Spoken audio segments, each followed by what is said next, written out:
Bab 1881 Dairy, Seni menelan surga kahankaran basar, Buna mereka semua. Menerobos que negri donging spiritual, pana mysterious suda dapat ditembakan teras meneras. Hania dalam waktu singkat, lu waksi telah menghabiskan puluhan batu abadi dan merenggut puluhan nyawa. Lapangan menjadi kacau, dan bagaimanapun mereka melarikan diri, mereka tidak dapat menghindari serangan anak pana misterius itu.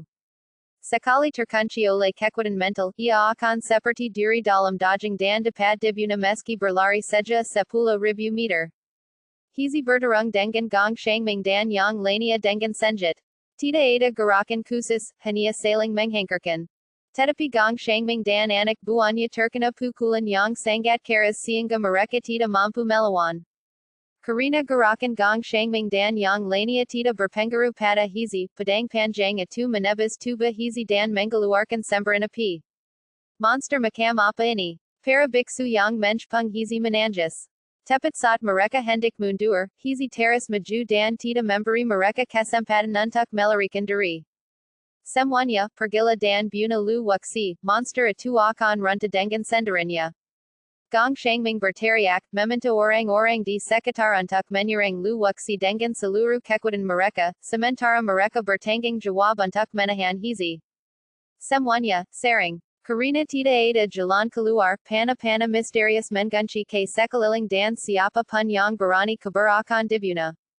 Semua orang dapat melihat bahwa hanya ada satu cara untuk keluar hidup-hidup, membunuh lu waksi. Seharusnya sudah dilakukan sejak lama. Lu waksi tersenyum, senyum yang sangat jahat. Dia telah melakukan begitu banyak hal, hanya menunggu mereka untuk menyerbu ke arahnya bersama-sama sehingga dia bisa menghabisi mereka dalam satu gerakan. Membunuh mereka satu persatu adalah buang-buang waktu dan tenaga. Semakin dekat dan dekat, hampir 200 biksu berkumpul bersama, yang juga merupakan kekuatan yang tangga. Lu waksi tiba-tiba menyimpan pisau peminum darah, yang menjatuhkan banyak orang. Mungkin lu waksi tahu bahwa dia tidak berdaya untuk melawan dan menyerah. Momentum yang luar biasa menyipu tubuh lu waksi dan terbang langsung ke udara. Segala jenis pedang terbang dan pisau terbang datang langsung ke arahnya.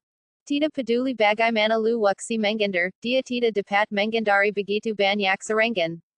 Begitu padatnya sehingga seluruh langit telah diselimuti oleh keterampilan magis. Kuil neraka, giliranmu. Setelah menerobos ke alam abadi spiritual, meskipun kuil neraka tidak dapat demobilisasi, hantu dapat demobilisasi. Sekalipun itu hanya hantu, itu bukanlah sesuatu yang dapat dilawan oleh alam zangsian biasa. Sebuah kuil hitam pekat mungkil di atas kehampaan. Saat itu mungkil, seluruh istana hati bergetar, dan bahkan chen-kan, yang berada 100.000 mil jauhnya, merasakan fluktuasi hebat yang datang dari langit dan bumi. Apa yang terjadi? Wen bin bertanya kepada semua orang. Mereka bertiga tinggal bersama keluarga Zhu. Mungkinkah ada harta karun yang datang ke dunia? Zhang Hongren berkata dengan suara rendah. Kalau memang ada harta karun, mereka pasti melewatkannya. Senjata dan keterampilan sihir yang dilancarkan ke arah lu waksi tampaknya terpenjara, tidak dapat bergerak dan diam-diam terhenti di kehampaan. Kuil neraka tumbuh semakin besar, menggelangi langit dan matahari, dan napas semua orang menjadi sedikit sepet. Mata gong shangming berkedut liar, dan dia punya firasat buruk kalau lu waksi jauh lebih menakutkan dari yang dia kira. Sepet sembunyi. Para pendeta yang berdiri di bawah akarnya beriksi. Mereka tidak tahu siapa yang berteriak, tetapi mereka segera bersembunyi. Jika hantu kuil neraka runtuh, kemungkinan besar mereka semua akan mati. Sudah terlambat. Bagaimana mungkin lu waksi membiarkan mereka pergi hidup-hidup? Kuil neraka bagaikan sangkar, yang menjikit semua orang di tempatnya. Boom. Hantu-hantu itu hancur berkeping-keping, meledak satu demi satu. Dalam sekejap mata tim yang beranggatakan hampir 200 orang itu menggelang. Melihat kejadian ini, gong shangming pun terduduk di tanah karena ketakutan. Puluhan pendekar puncak alam abadi mendalam yang sedang bertarung dengan hizi tidak berani lagi bertarung. Mereka menarik pedang mereka dan melarikan diri ke kejauhan. Hizi, tinggalkan mereka. Lu waksi duduk di tanah tanpa daya. Dia memobilisasi kuil neraka dan menguras energi abadi dari dunia Taihuang. Dia tidak lagi memiliki kekuatan ekstra untuk menghadapi mereka. Hizi menjeradana, semua rambut hitam di tubuhnya berdiri, dan tubuhnya meledak, melompat lebih dari 1000 meter jauhnya. Alat penggerak api di tangannya sering jatuh dan setiap pukulan dapat merenggut nyawa. Jangan bunuh aku. Puluhan orang yang tersisa berlarian ke segala arah. Mereka cepat, tetapi hizi melompat lebih cepat lagi. Dalam sekejap mata puluhan mayat lagi muncul di tanah. Mata Gong Shangming bersinar dengan kelisikan dan dia bersembunyi di simak-simak, berpikir bahwa dia bisa menghindari pandangan hizi. Lingkungan sekitar sunyi, dan semua biksu yang melarikan diri dibunuh oleh hizi. Yang terjam melarikan diri puluhan ribu meter jauhnya, tetapi masih ditangkap oleh hizi. Hanya ada beberapa mayat yang tersisa di tanah, semuanya telah berubah menjadi kulit manusia. Dunia Taihuang yang kering perlahan pulih, menwengkan semua esensi yang telah diserap dan dimurnikan ke dalamnya. Kuroko sangat puas dengan pertarungannya dan menggilirkan tangan kirinya seolah meminta sesuatu. Lu Wuxi tidak punya pilihan selain mengeluarkan 500 bala kristal. Hizi memakan lusinan bala kristal dan memasukkan sisanya ke dalam tongkat api. Gong Shangming melihat semua ini dengan jelas dan tidak berani bernapas. Gong Shangming, apakah kamu sudah cukup melihat? Lu Wuxi tiba-tiba berbalik dan menatap simak-simak di kejauhan. Senggaya aku tidak menganggapnya sekarang, hanya agar Gong Shangming bisa lebih waspada. Jantung Gong Shangming berdebar kencang. Dia sudah menyembunyikan orifisiknya, jadi bagaimana Lu Wuxi bisa menemukannya. Dia mengangguk pada hizi, yang berjalan menuju Gong Shangming selangkah demi selangkah. Jika dia tidak keluar, dia tidak bisa menyalahkan hizi karena bersikap kasar. Lu Wuxi, aku salah, tolong jangan bunuh aku. Saat hizi mengangkat tongkat api di tangannya, Gong Shangming berdiri dari simak-simak dengan senyum di wajahnya, dan meminta maaf dengan cepat. Tidak ada lagi jejak kesombongannya yang dulu, dia tampak seperti anjing pangkuan. Bunuh diri saja. Lu Wuxi terlalu malas membuang waktu berbicara dengannya dan membiarkannya menyelesaikannya sendiri sehingga dia tidak perlu melakukannya sendiri. Lu Wuxi, apakah kau benar-benar ingin membunuh kita semua? Gong Shangming sangat marah. Dia ingin mati dan diam-diam mengumpulkan kekuatan. Jika semuanya gagal, dia tidak punya pilihan selain melawan Lu Wuxi sampai mati. Berisik sekali. Kata Lu Wuxi sambil berbalik dan meninggalkan hizi yang mengurusannya. Melihat Lu Wuxi pergi, wajah Gong Shangming pukit pasi. Menghadapi tatapan mata hizi yang tajam, dia tidak dapat menahan diri untuk tidak melawan. Saudaraku, jangan bunuh aku. Kita bisa bekerja sama. Aku berjanji akan memastikan kamu mendapatkan makanan dan minuman yang enak di masa mendatang. Gong Shangming menganggap hizi sebagai saudaranya, selama dia bersedia melepaskannya, dia akan memenuhi apapun yang dibutuhkan hizi di masa mendatang. Hizi menunjukkan ekspresi aku tak aku di wajahnya. Dia mengangkat tongkat api di tangannya dan menggerakkannya ke Gong Shangming, karena Gong Shangming tidak memiliki bala kristal yang berisi energi kakao di tangannya. Lu Wuxi, kau iblis pembunuh, tidak akan memiliki akhir yang baik. Gong Shangming menggunakan segala cara yang bisa ia gunakan dan mulai menggumpat dengan keras, tanpa jejak sedikit pun sikap seorang guru. Crack. Hizi memukul tubuh Gong Shangming dengan tongkat dan meledak. Setelah membunuh semua orang, Lu Wuxi menghela napas lega. Bahkan jika dia menghadapi Shen Kan berikutnya, dia akan memiliki kesempatan untuk menang. Selama 5 elemen guntur alai disempurnakan, tidak peduli berapa banyak master yang datang, mereka semua bisa dibunuh. Hizi menggelang dan kembali ke dunia Taihuang. Menjikuti arahan pohon leluhur, Lu Wuxi bergegas menuju gerbang istana hati. Begitu banyak waktu telah berlalu, diperkirakan beberapa cultivator telah menemukan lokasi gerbang istana hati, jadi Lu Wuxi harus bergegas. Kami melaju dengan kecepatan pena, menghabiskan sebagian besar hari melewati hutan yang luas, dan akhirnya melihat sebuah pohon tua di depan kami. Jika diperhatikan lebih dekat, ini bukanlah pohon biasa, tetapi lebih mirip gerbang. Gerbang Istana Hadi Terniata Adala Sebua Pohan Besar, Yang di Luar Dugan Lu Waksi. Pohan Atu Begitu Besar Sianga Bakan Jika Saradas Orang Berkumpul Bersama, Mereka Mungkin Tidak Dapat Memeluknya. Anda Dapat Membayangkan Betapa Besarnya Pohan ini. Ratusan Biksu Berkumpul di Sekitar Gerbang Istana Liver. Mereka Pasti Sudah Tiba Belam Lama ini. Pohan Anggur Hantu. Lu Waksi Berdiri Beberapa Ribu Meter dari Gerbang Istana Hadi. Pohan Anggur Hantu Yang Tak Terhitung Jumlahnya Berkumpul di Sekitar Pohan Besar Itu. Tanaman Merambit Hantu ini berkali kali lebih kuat daripada tanaman merambit yang ditemukan di lembah Tianshan. Karena adanya tanaman hantu itu, para biksu yang datang tidak berani bergerak maju. Tanaman hantu sangat sulit untuk ditangani. Begitu seorang cultivator terjerat olehnya, tanaman hantu itu akan dengan cepat menguras semua energi dalam tubuhnya. Demi menyelamatkan kakak perempuan ketiga Yin Ying, dia pergi ke luar angkasa dan waktu, di sana dia bertemu dengan sejumlah besar tanaman merambit hantu dan kemudian menaklukkan Xiaoru. Xiaoru telah bertransformasi dan sekarang tinggal di dunia fana, tidak naik bersama Lu Waksi. Seal, tanaman merambit hantu ini terlalu merepotkan. Para biksu di kejauhan mengeluh. Sepertinya mereka telah mencobanya dan dipaksa mundur oleh tanaman merambit hantu itu. Ini bukan tanaman merambit hantu biasa, tetapi tanaman merambit hantu langka. Setiap tanaman merambit ditutupi dengan diri seperti diri.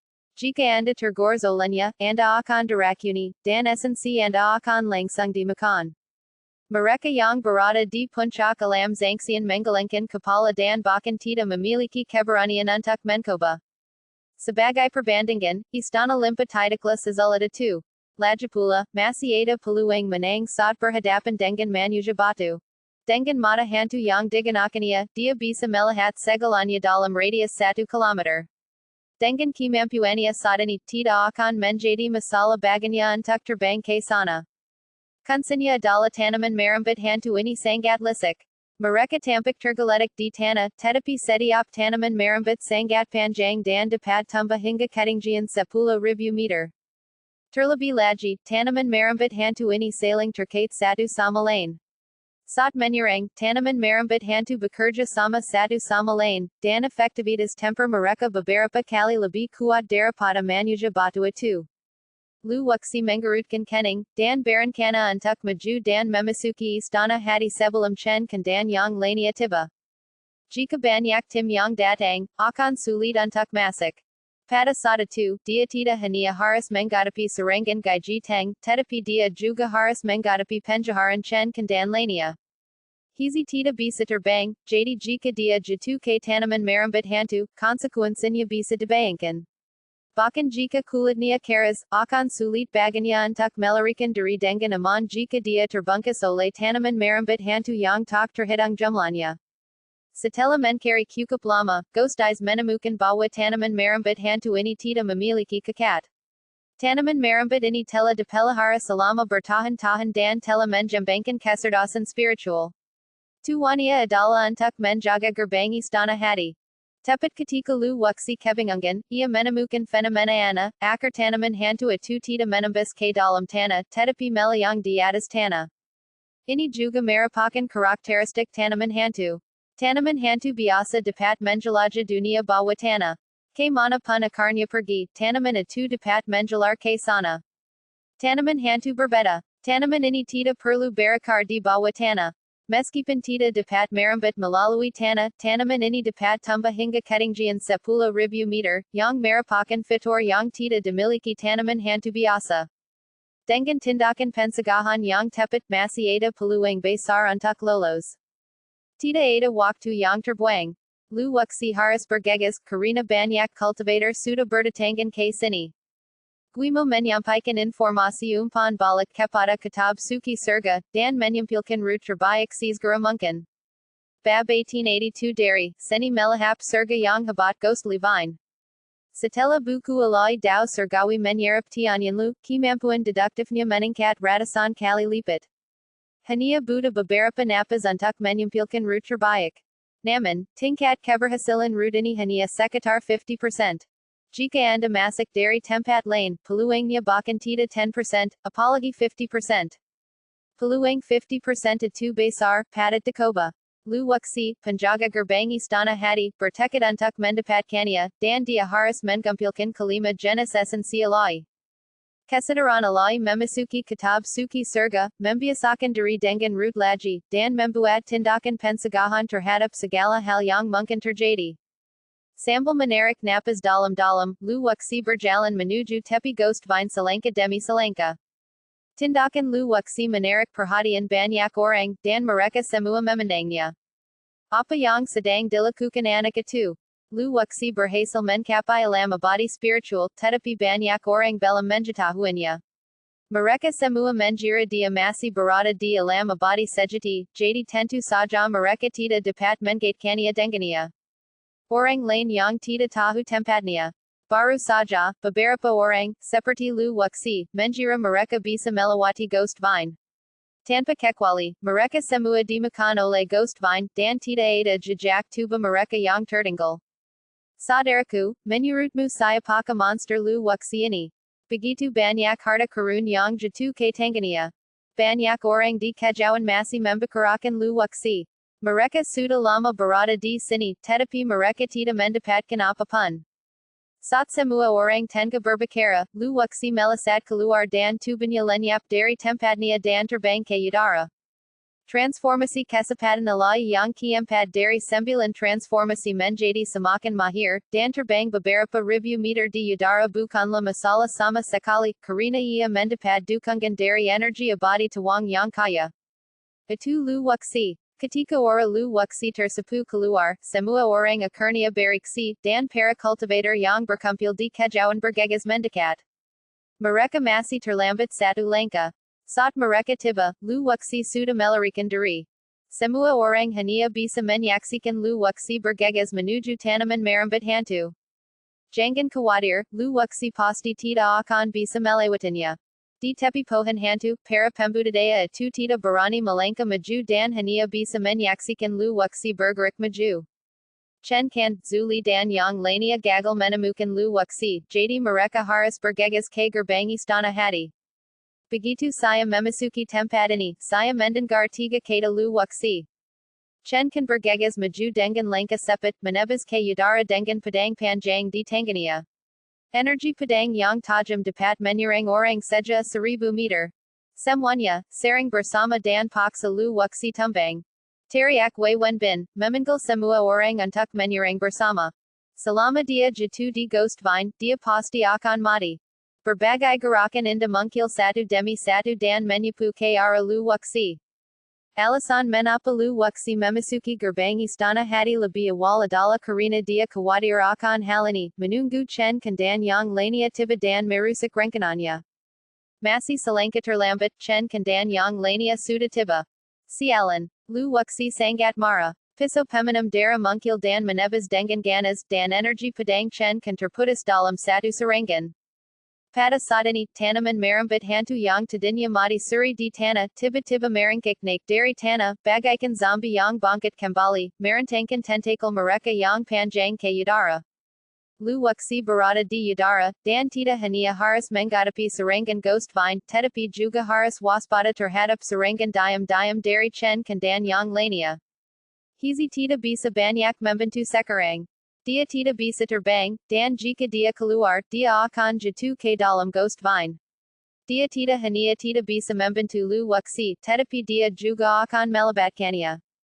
Setiap tanaman hantu seperti tentakel, dengan duri tajam yang membuat orang menjijal. Pada saat ini, Wen Bin dan anak buahnya juga melancarkan serangan. Meskipun mustahil untuk menyerang dari jarak dekat, tidak ada masalah dalam mengirimkan energi pedang saja 1000 meter. Ada lebih dari selusin pedang terbang, mengeluarkan suara keras saat menerobos udara, dan telah mendekati punggung Lu Wuxi. Sekilas tatapan dengan dan niat membunuh yang mengerikan terpankar di mata Lu Wuxi, lalu sesesak dewa iblis mungkil dan bergegas keluar dari tubuh Lu Wuxi. Dewa api lidau, pedang peminum darah menebas. Ini adalah jurus ketiga dari teknik pedang dewa Tianlu. Saat dikorbankan, api tak berahang mungkil di langit. Api memenuhi langit dan gunung-gunung serta sungai-sungai mengering. Inilah aspek yang paling indah dari dewa api lidau. Meskipin api tita dapat menahan elemen kayu, ia dapat mengubah area sekitarnya menjadi lautan api. Ghost vine yang diperpanjang mengeluarkan suara berderak setelah tersentuh api. Ini bukan api biasa, tetapi api hati. Lu wuxi memurnikan esensi api merah ilahi, melahirkan puluhan gunung berapi. Api ini dimobilisasi dari dalam gunung berapi dan sangat kuat. Hanya lu wuxi yang bisa menggunakan kekuatan istana hati untuk berhadapan dengan istana hati. Setelah terbebas dari jeratan ghost vine, hanya Wen bin dan anak buahnya yang tersisa untuk menyerang. Kuali alai penelan surga, melahap. Sebuah lubang hitam mungkil di kehampaan, menelan semua serangan dari Wen bin dan yang lainnya, menghilang tanpa jejak. Hanya dalam sekejap, lu wuxi mengeluarkan dua jurus mematikan. Termasuk selusin pedang terbang yang terlantar, semuanya lenyap dan terbakar oleh api iblis. Para cultivator yang kehilangan senjata ajaib kelahiran mereka dan harus mengorbankan pedang terbang mereka menutupi kepala mereka dan berteriak kesakitan. Gelambang serangan kedua datang lagi, dan Chen dan yang lainnya tidak akan memberi lu wuxi kesempatan untuk bernapas. Tanaman merambat hantu di tanah saling melalit dan berevolusi sedikit demi sedikit. Tanaman merambat hantu dalam radius beberapa ribu meter benar-benar berkumpul dan berubah menjadi tanaman merambat yang mengerikan. Ribuan tanaman merambat hantu bergabung menjadi satu dan berubah menjadi tentakel raja hantu, mensengkeram kepala lu wuxi. Untingnya, kitab suki surgawi telah menyampilkannya terlebih dahulu. Jika itu orang lain, mereka tidak akan berdaya menghadapi tentakel besar raja hantu. Dengan ghost vine di depan dan sejumlah besar keterampilan abadi di belakang, lu wuxi diserang dari kedua sisi dan peluang untuk bertahan hidup sangat tipis. Lu wuxi, tunggu saja dan terima kematianmu. Wen bin tertawa tak terkendali dan memperhatikan bagaimana lu wuxi menghindar. Tentakel besar raja hantu, mengabaikan api di sekitarnya, tiba-tiba terbuka, menutupi langit dan menghalangi matahari, menghalangi jalan lu wuxi. Anda tidak bisa kembali, Anda tidak bisa jatuh, dan Anda tidak bisa teras terbang ke atas, Anda hanya bisa bergerak maju. Nyawa lu wuxi berada di ujung tanduk. Kuali alai penelan surga diambil kembali, dan sejumlah besar seni abadi mungkil lagi, dan mereka tidak memberi lu wuxi kesempatan untuk bernapas. Saat raja hantu itu membuka tentakelnya, wajah hantu pun terlihat penuh dengan gigi-gigi menyeramkan, yang menakutkan. Lu wuxi terperangkap dalam tentakel raja hantu dan tidak punya ruang untuk melarikan diri. Orang-orang di kejauhan menunjukkan ekspresi kepuasan yang luar biasa. Tentakel raja hantu itu semakin dekat dan dekat. Saat mereka berada setengah meter dari lu wuxi, senyum menjejak mungkil di bibir lu wuxi. Swoosh! Lu wuxi menghilang secara misterius. Dibungkus oleh tentakel raja hantu, dia menghilang dari tempatnya, seolah-olah dia telah menguap dari muka bumi. Ya Tuhan! Seorang cultivator hampir mengumpat. Dia bahkan tidak melihat bagaimana lu wuxi menghilang. Apa yang terjadi? Menapa lu wuxi menghilang? Bukan saja mereka tidak mengerti, bahkan Chen pun bingung. Tentakel raja hantu telah membentuk penjpungan, dan lu wuxi tidak dapat terbang. Bagaimana dia bisa keluar dari tanaman merambat hantu yang lebat? Ini tidak masuk akal. Siapa yang bisa memberitahuku apa yang terjadi? Mereka yang berada di level rendah alam zangsian melihat dengan kesepian. Berbagai suara memenuhi udara. Beberapa orang mengatakan bahwa lu wuxi telah mati dan telah dimakan oleh tentakel raja hantu. Ada pula yang mengatakan bahwa lu wuxi telah menyembunyikan dirinya, tetapi dia pasti masih berada di dekatnya. Wen bin membuka mulutnya lebar-lebar hingga matanya hampir keluar dari kepalanya. Dia punya firasat buruk. Lu wuxi memiliki terlalu banyak kemampuan misterius. Kultivasiku sebelumnya terlalu rendah, dan aku tidak bisa menggunakan banyak keterampilan. Saat tingkat kultivasinya terus meningkat bakat yang ditunjukkan lu wuxi menjadi semakin mengerikan. Lihat ke depan. Tepat saat semua orang berdiskusi, lu wuxi mungkil di area lain dengan tubuhnya yang yuda. Bagaimana mungkin? Tentakel raja hantu berada hampir 100 meter dari tempat kemungkilannya. Mungkinkah lu wuxi telah berteleportasi? Sekalipun kamu teleportasi, mustahil untuk keluar dari tentakel raja hantu. Teleportasi Hanyala Kasapadan Yang Sangat Sepit, Atu Tita Berardi Anda Dapat Mengalang Begitu Saja. Tita Peduli Seberapa Sepit Lu Wuxi, Dia Masi Barada Dalam Tentacle Raja Hantu. Jika Dia Bergerik, Tentacle Raja Hantu Tita Akan Bisa Tita Marasakania Dan Akan Mampu Menangkap Lu Wuxi Dalam Sekajip. Waywen Bin Dan Yang Lania Menyera Menyerang Lu Wuxi Karina Mereka Terlala Jau. Bakan jika mereka menyerang, karasakan pada lu wuxi akan minimal, jadi akan lebih baik untuk menghemat energi mereka. Tentacle Raja Hantu Sangat Mara Karina lu wuxi telah melarikan diri, jadi dia menggerakkan lebih banyak tanaman merambat hantu dan bergegas menuju langit. Transformasi kelima dari sembilan transformasi alai memang kuat. Transformasi itu dapat memungkinkan teleportasi. Mata lu wuxi tidak menunjukkan kesedihan atau kegembiraan. Tubuhnya seperti bering bangau. Energi abadinya terkondensasi menjadi sepasang sayap, melayang di udara. Baru saja lu wuxi menggunakan transformasi kelima dari sembilan transformasi gerakan alai untuk pergi. Masing-masing dari sembilan transformasi alai memiliki kekuatan misterius. Flash shift berbeda dengan teleportasi. Teleportasi sepit dan teleportasi kilat adalah melakukan perjalanan melintasi ruang, menghubungkan dua waktu dan ruang untuk membentuk garis lurus dan dengan demikian melarikan diri. Menghadapi tanaman hantu yang sangat banyak, senyum kejam mungkil di bibir lu wuxi. Buna. Tanpa chen dan yang lainnya menahannya, lu wuxi dapat menyerang tanpa hambatan. Piso pemenam darah itu menebas ke bawah 3 kali berturut-turut. Tukar piso sebentar. Piso jen itu seperti gunung. Diwa pilih dao. Teknik pedang diwa tianlu sangat kuat. Teknik ini dapat digunakan hanya dengan satu pedang, atau dapat menggabungkan berbagai gerakan, seperti penggabungan duadao yusha sebelumnya dan jendao Russian. Ada gerakan pedang berat dan gerakan pedang instan. Perpaduan kesempatan dan beban menciptakan gerakan baru. Kekuatan tiga pedang yang digabung menjadi satu bahkan lebih kuat daripada teknik satu pedang. Tanaman merambat hantu yang menyerbu teras meledak tidak mampu menahan kekuatan penghancur energi pedang. Pohon hantu itu berubah menjadi patangan-patangan yang tak terhitung jumlahnya dan menggelang di antara langit dan bumi. Tentacle Raja Hantu ingin menjahar, tetapi sudah terlambat. Tubuh lu wuxi berkelebat beberapa kali dan melemparkan tentacle Raja Hantu jauh-jauh. Sayang sekali, esensi araki akan jatuh ke tangan lu wuxi lagi.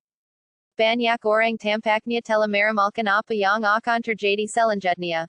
Begitu esensi ketuhanan araki jatuh ke tangan lu wuxi, itu berarti ia telah mengambil 4 jenis esensi ketuhanan, yang masing-masing memiliki nilai yang tak terukur. Chen kan berdiri di sana dengan tenang, dan dapat dengan jelas merasakan ada api yang membakar di tubuhnya. Api ini dapat meletus kapan saja. Setelah pohon hantu di depannya meledak, lu wuxi langsung melaju masuk, semakin dekat ke pohon besar itu. Diam-diam jerikan segel kopak misterius itu. Ini bukan gerbang menuju istana limpa, jadi hizi tidak perlu bertindak. Gerbang istana limpa terlala tebal dan berat dan bekas kopak mungkin tidak dapat membelanya. Bekas kopak petang. Saat masih puluhan meter dari gerbang istana hati, bekas kopak itu mungkil di udara. Bab 1883 dari, seni melahap surga yang kehancuran besar, manik-manik menggelap. Tanda kopak misterius itu menebas di udara, dan sebuah retakan mungkil di ruang di depan, meluas sampai ke kedalaman pohon kuno misterius itu. Boom! Pohon kuno misterius itu merobek pintu selebar 10 kaki, dan tubuh lu wuxi langsung masuk. Saat lu wuxi masuk, pintu tertutup otomatis, memutus kontak dengan dunia luar. Hal yang paling kuat dari elemen kayu adalah memperbaiki sesuatu. Tidak mudah bagi orang luar untuk merasaknya. Serangan ghost vine menghantam pohon kuno itu dan semua serangannya meleset. Tentacle Raja Hantu yang melayang di udara secara bertahap menyebar, berubah menjadi tanaman merambat hantu yang tak terhitung jumlahnya dan kembali ke tanah. Tanaman hantu baru tumbuh di area yang terbakar oleh kebakaran jantung, dan semuanya sama seperti sebelumnya, seolah-olah tidak terjadi apa-apa. Dia benar-benar berhasil melewatinya. Kalian semua menatapku, aku menatap kalian, mata kami penuh dengan ketadak berkayan. Dia kabar lagi. Jong Hongren menjadi semakin gelisah. Dia suda lama menganjurkan untuk tidak melawan lu waksi. Kita sudah sampai saja ini, tidak ada jalan kembali. Mulut Wen bin Teresa Getir. Dia tidak menyangka bahwa menghadapi serangan ganda, lu waksi dapat menghindari tentakel raja hantu dan bahkan melahap sihir mereka. Kalau saja dia adalah penguasa alam zangsian puncak yang lain, dia pasti sudah lama binasa di sini. Wajah Shen tampak sangat muram, dan sedikit niat membunuh terpankar dari tubuhnya. Shen Mo dan Shen Shui mundur selangkah. Para cultivator di sekitar tidak dapat menahan diri untuk tidak melihat Shen kan. Ketika dia bergerak tadi, Shen kan menggunakan berbagai macam sihir lisik namun tetap gagal membunuh Lu Wuxi. Jika ada orang yang paling ingin membunuh Lu Wuxi, itu pasti Shen kan. Puluhan murid keluarga Shen tewas di tangan Lu Wuxi, dan tidak ada seorang pun yang membiarkannya begitu saja. Tim keluarga Zhu makin bertambah besar, sedangkan keluarga Shen tidak melakukan tindakan apapun. Setelah beberapa kali berintegrasi, tim yang dipimpin oleh Zhu Li telah berkembang menjadi 5 atau 600 orang. Jika bersatu, mereka adalah kekuatan yang tidak dapat diabaikan. Master lain juga membentuk tim. Jika mereka ingin melewati Ghost Vine, mereka tidak bisa melakukannya sendiri. Tubuh Lu Wuxi menjadi ringan dan dia mendarat dengan mulus dari udara. Apa yang tampak dalam pandangan adalah langit hijau tua, dengan dedanan hijau muda yang tak terhitung jumlahnya menutupi langit dan memenuhi seluruh dunia istana hati. Besar sekali pahanya. Tidak seorang pun akan menyangka bahwa di dalam pohon kuno yang misterius itu, terdapat pohon kuno lainnya. Namun, pohon kuno ini sama sekali berbeda dengan pohon-pohon kuno di luar sana. Pohon kuno ini tidak terlalu lebat. Setiap daunnya ditutupi dengan tetesan embun yang bening, menggantung di atasnya seperti mutiara. Jika Anda perhatikan dengan seksama, Anda akan melihat banyak pola anak pada dedanannya, dan pola-pola ini sangatlah kuno. Araki, itu memang Araki. Lu Wuxi berkata dalam hati, sambil menarik napas dalam-dalam, dan serapati kayu yang tak berahang datang dari segala arah. Periode tertua kelahiran Araki termasuk dalam era yang sama dengan pohon leluhur. Ujiannya tidak setua pohon leluhur, tetapi hampir sama. Araki mungkin merasakan napas pohon leluhur. Dan yang menggambang di udara mengeluarkan suara gemerisik, dan tetesan embun yang menempel di dan menits ke bawah dan memersik ke tubuh Lu Wuxi. Beberapa tetes embun jatuh di wajah Lu Wuxi dan mengalir ke sudut mulutnya. Aroma harum samar-samar menyerbu hidung Lu Wuxi, banya sangat harum, dan menambahkan sedikit rasa manis pada titik-titik embun di sudut mulutnya, seolah-olah dia telah meminum nektar. Begitu masuk ke mulut, seluruh indera perasa ikut terstimulasi, sensasi rasa yang ditimbulkan lebih nikmat dibanding menyantap hidangan dari pegunungan dan laut. Setiap tetes karen mengandung elemen aloi type kayu yang sangat kuat. Ini pasti manik-manik kakak legendaris. Lu Wuxi menggilarkan tangannya dan marahinnya. Manik-manik kakak yang jatuh berkumpul dan menggapung di depan Lu Wuxi seperti aliran air. Kegunan manik-manik kakak yang paling besar adalah untuk membersihkan tubuh. Puluhan ribu tahun yang lalu, seorang penebang kayu biasa di negeri Dongeng pergi ke gunung untuk menebang kayu. Ia sangat haus dan melihat banyak tetesan embun tergantung di pohon besar. Ia mengumpulkannya dan meminumnya. Siapakah yang menyangka setelah meminum tetesan embun tersebut, si penebang kayu akan naik pangkat dari manusia biasa menjadi seorang dewa. Meskipun ada komponen ekspansi, itu sudah cukup untuk membuktikan efek magis manik-manik kakak. Seperti seekor paus yang menelan air, ia menelan semua manik-manik kakak di depannya dan menggabungkannya ke dalam tubuhnya. 30 akar spiritual tampaknya menjadi hidup dan menyerap semua manik-manik kakak. Akar spiritual yang semula setibal lengan, kini tumbuh dengan cara yang terlihat oleh mata telanjang. Dalam sekejap mata, 10 akar spiritual lainnya tumbuh, dan masing-masing dipenuhi dengan spiritualitas yang sangat kuat. Perubahan yang mengguncang bumi sedang terjadi di dalam tubuh Lu Wuxi, dan manik-manik kakak berwarna dengan panik mengubah tubuhnya. Sebagian manik-manik kakak menyatu dengan dunia Taihuang, membuat dunia Taihuang yang awalnya kara menjadi jernih. Berbagai gas memenuhi dunia tuang dan berada dalam tahap kehamilan, yang menyebabkan dunia tuang menjadi kara. Menurut dugaan Lu Wuxi, akan sulit untuk memproduksi gas-gas ini tanpa waktu 3 hingga 5 tahun. Setelah diubah oleh manik-manik glasier berwarna, dunia tuang tampak telah disirami oleh hujan yang manis. Sejumlah besar zat hitam meluap dari tubuh Lu Wuxi. Untuk mencapai negeri dongeng spiritual, masuk akal jika seseorang telah mencapai taraf kemurnian. Selama kurun waktu ini, ia menelan sejumlah besar batu abadi, yang mengandung banyak kotoran. Setelah kuali alai penelan surga menyaringnya, masih banyak kotoran yang mengendap di dalam tubuh. Jika hanya sederhana meningkatkan tubuh fisik, Lu Wuxi tidak akan begitu terkejut. Energi abadi tuang juga berevolusi. Selain mengubah tubuh fisik, manik-manik kakak juga dapat memurnikan energi abadi dan hukum evolusi. Energi abadi di dunia tuang telah menjadi lebih murni, hukum abadi telah menjadi lebih halus, dan seluruh dunia tampaknya terlahir kembali. Tutup mata anda dan rasakan perubahan pada tubuh anda. Dunia istana hati berbeda dari tempat lain. Bahkan jika Lu Wuxi masuk, konsumsi energi tanaman hantu di luar tidak terlalu serius. Di antara kelima elemen, elemen kayu adalah yang paling bagus dalam penyembuhan. Setelah tanaman hantu itu menggelang, mereka akan segera tumbuh lagi. Zuli dan anak buahnya menyerang beberapa kali, tetapi setiap kali mereka kembali dengan sia-sia dan kehilangan lebih dari 10 orang. Dalam keputusan, mereka harus mundur ke daerah yang aman. Apakah kita harus menunggu sampai Lu Wuxi mengambil esensi alai araki sebelum kita bisa masuk? Banyak cultivator sangat marah dan menggayungkan tinju mereka dengan ganas, berharap mereka bisa menyerbu masuk dan memotong Lu Wuxi menjadi beberapa bagian. Apalagi yang bisa kita lakukan? Jika kita tidak mengambil esensi araki, tanaman merambat hantu ini akan memiliki dukungan energi yang tak terbatas, dan kita tidak akan bisa masuk sama sekali. Seorang tetua dari sekt Kuangyan Mendesa. Mereka tidak bisa lagi membenci Lu Wuxi. Waktu berlalu sedikit demi sedikit. Setelah si kanker penate, Lu Wuxi membuka matanya dan kesadaran spiritualnya memasuki tubuhnya. His. Lu Wuxi mengirap udara dengan saat udara itu memasuki tubuhnya.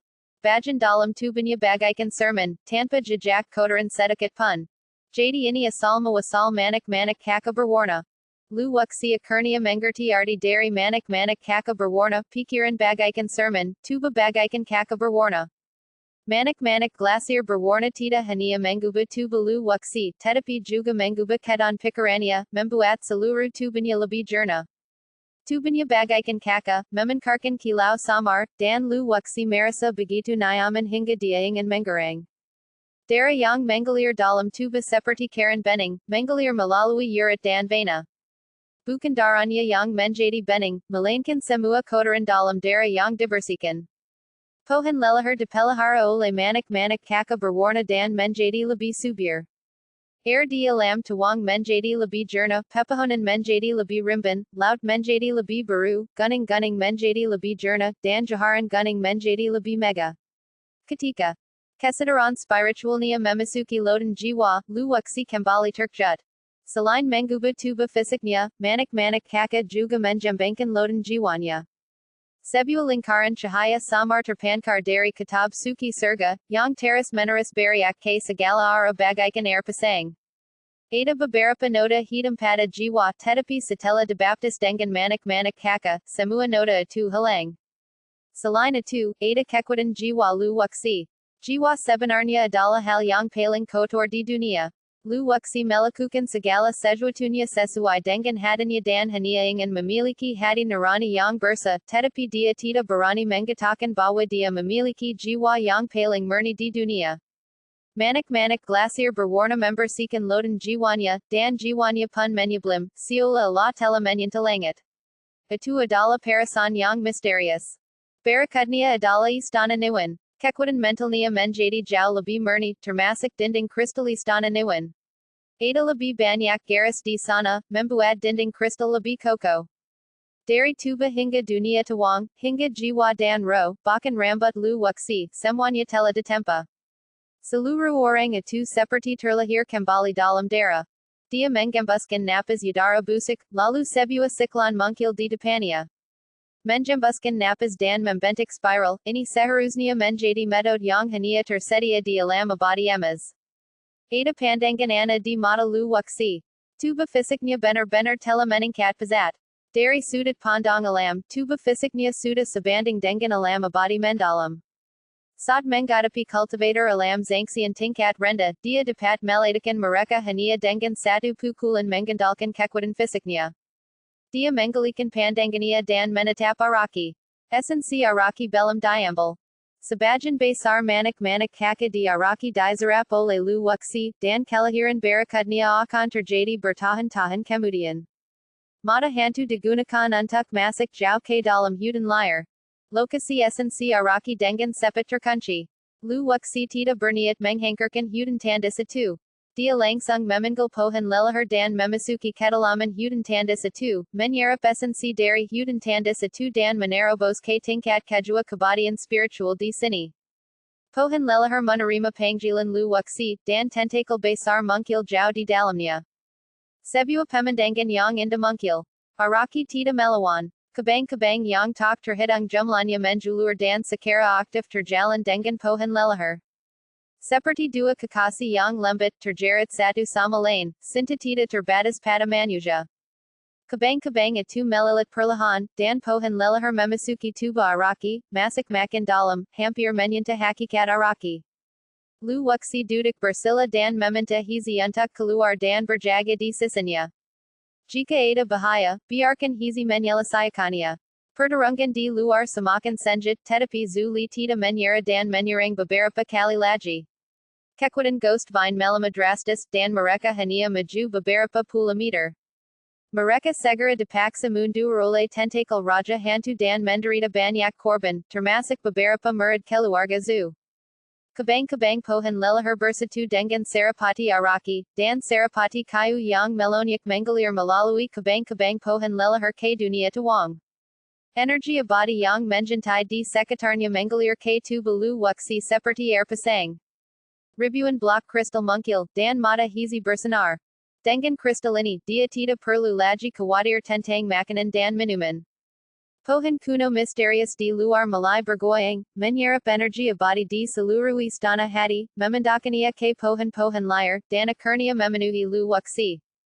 Bab 1884 dari, seni menelan surga kehancuran besar, tingkat kedua kebatian spiritual. Pohon tua misterius itu bergoyang, dan semua orang di luar dapat melihat dengan jelas bahwa energi spiritual tak berahang datang dari segala arah, membentuk gelembang pasang. Ia melewati pohon kuno yang misterius, menjbar ke kedalaman istana hati, dan melayang di atas kepala lu waksi. Apa yang terjadi? Mengapa energi abadi berkumpul di sini? Para biksu yang duduk di dekatnya berdiri satu demi satu dan menatap pohon kuno misterius itu dengan ekspresi bingung.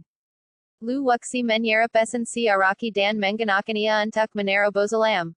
Kata Shen Chao saat ini. Biasanya, Shen Chao jarang berbicara dan selalu memilih diam. Lalu apa yang harus kita lakukan? Haruskah kita biarkan dia memurnikan esensi araki? Orang-orang di sekitarnya menggantakkan kaki mereka dengan marah, menyaksikan lu waksi menembus level kultivasinya tepat di bawah hidung mereka, tetapi mereka tidak bisa berbuat apa-apa. Mendesa. Suara iri. Suara kesembaruan. Berbagai suara saling terkait. Chen kan mungkin telah menerimanya. Bahkan jika lu waksi mendapatkan semua harta karuna itu, dia tetap akan mati selama dia meninggalkan alam kuno Yuankang. Begitu dia keluar dari alam kuno Yuankang, dia akan dapat memulihkan alam Yuanjin. Pada saat itu, membunuh lu waksi akan semudah menghangkarkan semut. Kuali-alai penelan surga muncul dan menelan energi abadi dalam kehampaan, mengubahnya menjadi sungai hijau tua yang panjang. Sungai panjang itu naik dan turun, membentuk seperti naga, dan mengalir deras ke dunia Taihuang. Esensi araki menembus ke dalam pohon leluhur, dan sebagian besar energinya dizerap oleh pohon leluhur. Lu waksi tidak terburu-buru, karena pohon leluhur pasti akan mengembalikan energi baru. Satella energy peri Taihuang Diuba ole manik glacier berwarna, energy tersbut menjadi sangat terkompresi, dan seluruh dunia Taihuang tampak kosong. Laju pertumbuhan pohon leluhur melambat dan secara bertahap menjadi lebih tebal, dipenuhi ora kuno. Dalam sekejap, 1 jam berlalu dan energi ghost vine di luar melemah drastis. Esensi araki hampir terkuras. Tanpa dukungan esensi kayu, ghost vine perlahan layu. Ao sering lagi. Waywen bin berdiri. Dia berada di puncak alam zangsian dan memiliki basis kultivasi yang kuat. Dia menyerang beberapa kali dan selalu bergegas ke depan.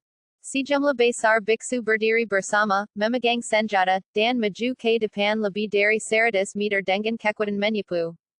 Jauh di dalam istana hati, terdengar suara berderat di sekitar luwaksi, dan gerbang utama kedua lingjan akhirnya terangkap. Pohon leluhur tiba-tiba bergerak, menyemburkan energi yang mengerikan. Setelah diubah oleh pohon leluhur, esensi araki menjadi lebih murni. Bersayaplah untuk terobosan. Teriak luwaksi, menyeberangi wilayah kesal itu relatif mudah. Butuh waktu kurang dari 1 jam untuk memobilisasi energi abadi Taihuang dan mendobrak gerbang utama kedua wilayah lingjan. Saat dia menerobos, momentum luwaksi tiba-tiba meningkat mendekati puncak tingkat kedua kebadian spiritual. Tenaga roh araki telah habis sepenuhnya, dan tanaman merambat hantu di luar pun layu lebih cepat. Zuli dan anak buahnya langsung berbaris masuk dan akan mencapai gerbang istana hati dengan si kanker te saja. Kumpulkan. Kuali alai penelan surga melahap semua energi abadi di sekitarnya dan mengumpulkannya ke dunia Taihuang, dan wilayahnya pada dasarnya stabil. Terdengar ledakan suara gemuruh dari dalam tubuh, bagaikan tabuhan genderang perang, yang amat mengerikan. Boom! Pintu istana hati bergetar hebat dan orang-orang di luar hendak masuk. Hizi, apakah kamu ingin menipu mereka? Luwaksi berdiri dengan senyum lisik di wajahnya. Baru saja mereka menyerangnya dari belakang dan dia hampir mati di tangan ghost vine. Luwaksi berencana untuk memberi mereka rasa obat mereka sendiri. Dia berhasil melarikan diri dengan mengandalkan kelima dari 9 transformasi kesempatan alai. Luwaksi tidak dapat menelan penghinaan ini jika dia tidak membunuh mereka. Hihihi. Hizi tertawa dan mengasingkan 5 jarinya. Luwaksi terdiam. Dia mengeluarkan 500 kristal dan melemparkannya ke Hizi, yang tersenyum dan memasukkannya ke dalam tongkat apinya. Sebelum mereka masuk, Luwaksi mengeluarkan bendera formasi dan mendirikan formasi pembunuhan di gerbang. Hanya butuh waktu 1 batang dupa untuk menyiapkan susunan pembunuh. Hizi terbungkus jubah hitam dan mengenakan topengana. Tidak mungkin untuk mengetahui apakah dia manusia atau monster. Luwaksi berbaring miring, dengan busur dan anak panah misterius yang dipanggil, dan ratusan batu abadi ditempatkan di sekelilingnya. Di luar pohon kuno, puluhan biksu mengeluarkan pedang terbang mereka dan menebas teras menerus. Tanpa hakikat araki, pohon kuno misterius itu menjadi karang koko dan retakan pun tercipta. Tuan muda, mengapa kita tidak bertindak? Shen mo bertanya kepada Shen Kan. Tuan muda selalu mengambil inisiatif untuk menyerang sebelumnya, tetapi kali ini dia malah mundur ke belakang. Dasar bodoh. Esensi araki sudah diambil oleh Luwaksi. Bahkan jika Tuan muda masuk, apa gunanya? Biarkan mereka melakukannya untuk menghemat energi Tuan muda. Kata Chen Shui saat ini.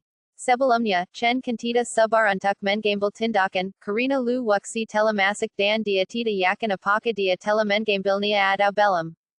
Sekarang berbeda. Sudah dipastikan bahwa Luwaksi telah mengambil esensi araki, jadi tidak perlu berdesakan dengan orang-orang itu. Setelah semua penerbangan, pohon tua misterius itu membuka pintu selebar lebih dari 10 kaki, dan semua orang bergegas masuk. Waywen bin hendak menyerbu masuk, tetapi dihentikan oleh Shen Chao. Mengapa kau menghentikanku? Waywen bin tampak tidak senang. Shen Chao tidak bisa berkata apa-apa. Shen kan tidak bergerak dan Zuli tidak bergerak. Mereka pasti telah menemukan sesuatu. Kita tunggu saja sedikit lebih lama. Pokoknya, esensi araki sudah diambil oleh Luwaksi. Shen Chao berpikir sejenak dan berkata perlahan. Selain mereka, masih banyak biksu lain yang sependapat dengan mereka. Gerbangnya sangat lebar, jadi biarkan yang lain masuk terlebih dahulu. Kudangar lu wuxi pendendum. Baru saja kita menyerangnya dari belakang dan dia hampir mati di tangan ghost vine. Mungkin dia telah memasang jebakan di dalam dan menunggu kita masuk. Beberapa biksu dari kota Sefang berkumpul dan berbisik. Keluarga wen merupakan kanta yang baik, mereka dipermainkan sampai mati oleh lu wuxi. Kamar dagang makan puda, jeng bambu hijau, dan sekt mesin hitam, tanpa kecuali, semuanya dihancurkan oleh lu wuxi. Kemungkinan besar, kita harus menunggu sebelum masuk. Para cultivator lainnya tidak mengenal lu wuxi dan hanya mendengar tentangnya dari orang lain. Para biksu di kota Sefang berbeda. Mereka menyaksikan kehancuran keluarga wen dengan mata kepala mereka sendiri. Dampak visual seperti itu hanya dapat dirasakan dengan hadir langsung di sana. Dalam waktu kurang dari 3 tarikan napas, lebih dari 500 biksu masuk. Istana hati kosong. Setelah mereka masuk, mereka melihat-lihat. Cahayanya redup dan saya tidak dapat melihat dengan jelas. Apakah lu wuxi sudah pergi? Cultivator yang masuk melihat sekeliling namun tidak menemukan jejak lu wuxi. Anak ini kabur lagi. Meskipun semua orang marah, mereka sudah menduga hasil ini saat mereka masuk. Lu wuxi tidak akan menunggu mereka masuk. Swish. Sebuah anak panah puda mungkil secara misterius dan melesat di angkasa dengan kecepatan yang luar biasa cepat. SSST. Biksu yang baru saja berbicara itu merasakan suara mendesis di antara kedua lisnya, dan tubuhnya terjatuh ke belakang. Otak kesal. Teriak lelaki yang berdiri di sampingnya dan bergegas menolong lelaki yang terjatuh itu. Serangan diam-diam, seseorang tengah melakukan serangan diam-diam.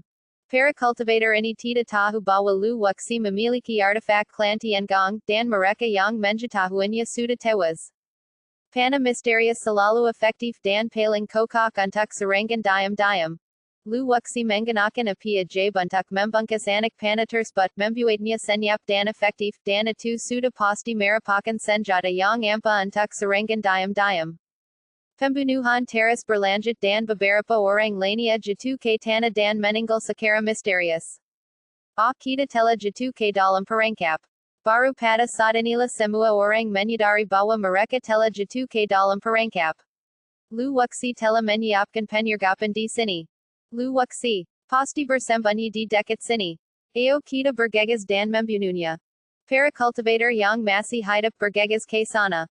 Istana hati sangat kesal, dan dengan begitu banyak dari mereka yang datang, mereka pasti dapat menemukan lu wuxi. Tapi segera, mereka semua tahu mereka salah. Dan itu sangat salah.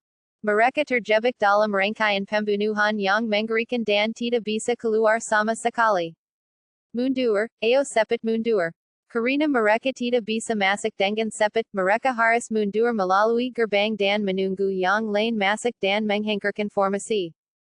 Tepat saat beberapa biksu mundur ke gerbang yang rusak, sebuah tongkat api hitam mungkil dan menghantam mereka dengan keras. Hizi tampaknya terobsesi untuk menjatuhkan orang. Setelah beberapa serangan berantan, kepala beberapa biksu yang mundur meledak dan dibunuh oleh Hizi. Masih ada beberapa pendeta yang berjalan masuk ke dalam. Teriakan yang datang dari dalam membuat banyak orang terkejut dan mereka pun menghentikan langkah mereka. Oh tidak, lu wuxi telah memasang jebakan di dalam.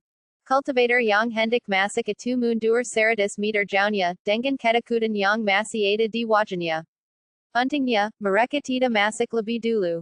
Wei Wen Bin dan Shen Chao saling berpandangan, mata mereka penuh ketakutan. Mereka tidak menyangka bahwa lu wuxi akan begitu pendendam dan metodenya sangat kejam. Lu wuxi, dasar penjahat hina, kau benar-benar membuat formasi. Aku akan melawanmu sampai mati. Berbagai teriakan terdengar dari dalam istana hati, dan wajah para cultivator yang berdiri di luar tampak sangat jelek. 5 atau 600 orang masuk dan dipenjara. Anak panah misterius teras bermunculan, bagaikan sabit kimation, dan kecepatan panen pun semakin cepat. Orang-orang kulit hitam bersembunyi di berbagai tempat dan menjadi semakin terampil memukul dengan pentungan. Hanya dalam setengah kangkerte, selepas mayat tergeletak di tanah. Beberapa dibunuh oleh orang-orang kulit hitam, dan beberapa dibunuh oleh anak panah misterius. Sampai sekarang dalam pertempuran, mereka masih belum menemukan di mana lu wuxi berada. Lu wuxi, aku tidak punya dendam padamu. Tolong biarkan aku keluar. Banyak cultivator mulai memohon belas kasihan. Mereka tidak menyerang lu wuxi, tetapi mereka juga diserang. Lu wuxi tetap aku dan tidak menunjukkan belas kasihan, dan lebih banyak anak panah ditembakkan. Hanya karena mereka tidak mengambil tindakan sebelumnya bukan berarti mereka tidak ingin membunuhku.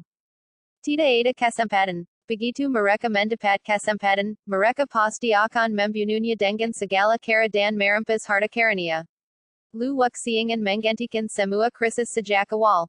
Semakin banyak mayat berserakan di tanah. Para pendeta yang berdiri di luar menggunakan indera spiritual mereka untuk menembus jauh ke dalam istana hati. Hiss, hiss, hiss. Bahkan mereka yang berada di puncak alam abadi mendalam menunjukkan kenjarian di wajah mereka. Lu wuxi benar-benar dapat membunuh mereka yang berada di puncak alam abadi mendalam. Bagaimana ini mungkin? Banyak cultivator yang masuk pertama kali berada pada alam zangsian tingkat lanjut. Tanpa kecuali, mereka semua dibunuh oleh lu wuxi. Tadi ada lebih dari 600 orang, tetapi setelah pertarungan senjat, hanya lebih dari 200 orang yang masih berdiri. Mereka ketakutan setengah mati. Kombinasi panah misterius, jarum ajaib zanyan, dan serangan diam-diam hizi memungkinkan mereka menjadi tak terkalahkan. Seperti memanen gandum, 200 orang yang tersisa teras jatuh.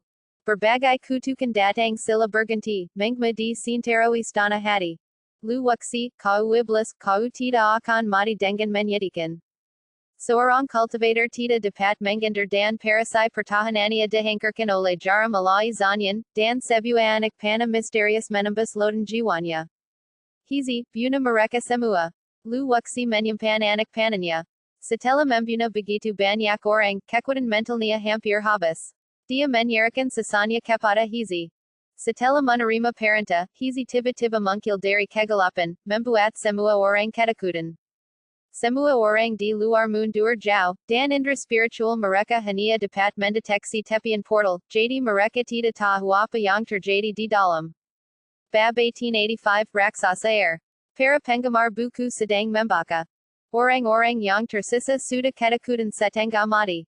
Mereka tidak berniat melawan dan semuanya ingin bergegas keluar. Hizi berlarian seolah-olah tidak ada seorang pun di tempat itu. Hanya dalam waktu 2 tarikan napas, tidak ada lagi orang yang terlihat. Kuali alai penelan surga dikorbankan, dan mayat-mayat tersebut berubah menjadi kulit manusia, dan seluruh esensi mereka diisi ke dalam dunia Taihuang. Ratusan cincin penyimpanan jatuh ke telapak tangan lu wuxi. Dia tidak punya waktu untuk memeriksanya dan meninggalkan istana hati bersama Hizi. Tidak ada gerakan di dalam. Zhang Hongren menjularkan kepalanya, menggunakan indera spiritualnya, dan masuk untuk memeriksa apa yang terjadi. Apakah lu wuxi sudah pergi? Beberapa orang pemberani mendekat dengan ragu-ragu, ingin melihat lebih jelas. Kesadaran spiritual mereka hanya dapat melihat gerbang dan tidak dapat menembus lebih dalam. Bendera-bendera yang ditanam di sekitarnya lenyap tanpa jejak. Setelah setengah jam, seseorang akhirnya datang untuk melihat. Bagaimana ini bisa terjadi? Melihat kulit manusia yang berserakan di tanah, semua orang merasakan kulit kepala mereka kesemutan. Biksu yang datang pertama kali duduk di tanah, tanpa kekuatan di kakinya. Cara membunuh yang mengerikan, lu wuxi ini jelas seorang badat. Semua esensi dalam tubuh para cultivator yang mati ini menggelang, hanya seorang badat yang akan melakukan ini. Chen Kandan Zuli masuk dari luar. Tak seorang pun berbicara, mereka hanya melihat sekeliling dengan tenang. Formasi, serangan diam-diam. Zuli menarik kembali pandangannya dan mengungkapkan 4 kata dengan dingin. Akan sulit bagi lu wuxi untuk membunuh begitu banyak master sendirian, tetapi dengan bantuan formasi, itu mungkin tidak mungkin. Dia sudah pergi. Setelah Shen Chao masuk, dia melihat sekeliling dan mendapati lu wuxi sudah pergi. Sudah terlambat untuk menjahar sekarang, lu wuxi telah melarikan diri tanpa jejak. Aku bersumpah bahwa aku tidak akan pernah menjadi musuh lu wuxi lagi. Banyak cultivator bersumpa di depan umum bawa mereka akan memilih untuk mengambil jalan memutar ketika mereka melihat lu waksi di masa depan. Di antara lebih dari 600 orang yang meninggal, ada puluhan orang di puncak alam zangsian, dan mereka bahkan tidak punya ruang untuk melawan. Keramunan itu bubar satu demi satu dan bergegas menuju pintu keluar berikutnya. Setelah lu waksi membunuh orang-orang itu, dia memasukkan hisi ke dunia Taihuang dan merangkak keluar dari pintu keluar. Yang datang ke arah kami adalah banjir besar. Tidak ada tanah, tidak ada pohon, tidak ada gunung atau sungai, hanya laut. Tuba berenang di laut, ini seharusnya menjadi istana ginjal. Dalam 5 unsur, istana ginjal adalah milik air. Luas istana ginjal lebih kecil dibandingkan dengan luas istana hati, dan lebih kecil lagi dibandingkan dengan luas istana jantung, yakni radius kurang lebih ratusan ribu mil. Sebab di dalam air, pergerakannya sangat terbatas, jauh lebih sedikit daripada di darat. Setelah berenang beberapa saat sebuah pulau kecil muncul di depan kami. Bentuk pulau ini sangat aneh. Pulau-pulau normal berbentuk lingkaran biasa. Pulau ini sebenarnya berbentuk berlian. Pulau Ginjal. Lu waksi keluar dari air dan berdiri di Pulau Ginjal. Beberapa batu aneh akan lahir di istana Ginjal, yang sebagian besar berbentuk berlian. Lu waksi tidak dapat membayangkan bahwa alam kuno Yuangkang sebenarnya adalah evolusi dari raksasa super. Raksasa ini seharusnya sudah tumbang. Jika masih dalam masa kejayaannya, seberapa kuatkah ia? Pulau Ginjal itu tidak besar, radiusnya hanya sekitar 1 kilometer, dan di mana pun anda memandang, semuanya gersang. Kita harus menemukan gerbang menuju istana Ginjal segera mungkin dan memperoleh serapati air bunga matahari. Dengan begitu, kita akan dapat meninggalkan alam kuno Yuangkang. Lu waksi melirik ke kejauhan. Ada beberapa pulau Ginjal seperti ini, dan pulau-pulau itu mengambang di atas laut. Di dunia Taihuang, rasakan esensi kesyui. Pencarian tanpa tujuan seperti itu akan membuang banyak waktu. Lu waksi harus menemukan gerbang menuju istana Ginjal sebelum mereka tiba. Setelah dunia Taihuang diubah oleh manik-manik kakak berwarna, kemampuan penjenderannya meningkat pesat dan mulai berdetak dalam pola yang teratur.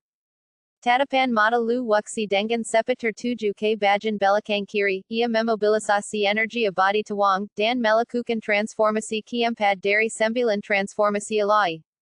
Energi abadi Taihuang berubah menjadi 2 sayap, yang mencepak dan membawa lu waksi terbang. Jika anda merasa lelah, beristirahatlah di Pulau Ginjal berikutnya dan lanjutkan perjalanan anda. Ada sejumlah besar uap air di kehampaan, ini semua adalah hukum air bunga matahari. Lu waksi diam-diam memanggil kuali alai penelan surga dan menyerap esensi air bunga matahari di langit dan bumi. Setelah energi air ini masuk, hukum 5 elemen berangsur-angsur menjadi sempurna. Setelah anda mendapatkan serapati kesyui, anda dapat memurnikan guntur alai 5 elemen. Lu waksi harus bergegas, karena menyempurnakan guntur alai 5 elemen membutuhkan banyak waktu. Pada saat Chen Kandan yang lainnya tiba, lu waksi telah terbang puluhan ribu mil jauhnya, semakin dekat ke gerbang istana Ginjal. Tidak semua orang tahu cara terbang, dan sebagian besar biksu hanya bisa berjalan di atas air. Lu waksi sudah menuju gerbang istana Ginjal. Akan sulit bagi kita untuk menggantikannya. Banyak cultivator menggelengkan kepala dan mendesa. Di beberapa level sebelumnya, mereka telah menyebabkan banyak masalah bagi lu waksi. Begitu mereka mencapai istana Ginjal, kantungan mereka hilang. 1 hari kemudian, sebuah gerbang langit muncul di depan lu waksi. Gerbang istana Ginjal itu tidak berada di bawah air, tetapi mengambang di udara. Ada ombak besar di sekitar istana Ginjal, dan tidak mudah untuk memasukinya. Ketika lu waksi mendekat, ombak besar ini berkumpul menjadi raksasa. Buna. Lu waksi mengeluarkan pisau peminum darah dan menebas raksasa yang terbentuk oleh aliran air itu. Dengan kekuatan yang tak tertandingi, ia berhasil menembus tingkat kedua kebatian spiritual dan kekuatan tempernya meningkat beberapa kali lipat. Boom! Raksasa air itu jatuh dan berubah menjadi ombak besar yang berguling-guling. Yang pertama jatuh, dan yang kedua muncul, yang lebih kuat dari yang sebelumnya. Gelembang tak berahang membentuk tirai langit, menggelangi pandangan lu waksi. Ini adala raksasa palindung. Aku tita menyanka bawa setiap level di istana lima elemen lebih sulit dari sebelumnya. Wajah raksasa itu berubah sedikit demi sedikit berubah menjadi wajah kuno yang tampak 7 bagian manusia dan 3 bagian buas. Apakah ini penampakan raksasa di alam kuno Yuengkong? Gumam lu wuxi sambil menatap raksasa sumber air di depannya. Tanpa menunggu lu wuxi bergerak, raksasa itu membuka mulutnya dan menyemburkan seekor naga air, yang menghantam lu wuxi. Tubuhnya lepas landas dan naga air terbang di sepanjang kaki lu wuxi. Ini bukan tanah, dan lu wuxi dibatasi dalam pertarungan. Hizi tidak tahu cara terbang, dan jika kami melepaskannya, dia akan langsung jatuh ke air dalam dan tidak akan bisa menelan sama sekali. Naga air terbang itu berguling ke belakang dan mampu berenang sendiri, terus menyerang lu wuxi. Raksasa itu membuka mulutnya lagi dan menyemburkan 2 naga air, menyerang lu wuxi secara bersamaan.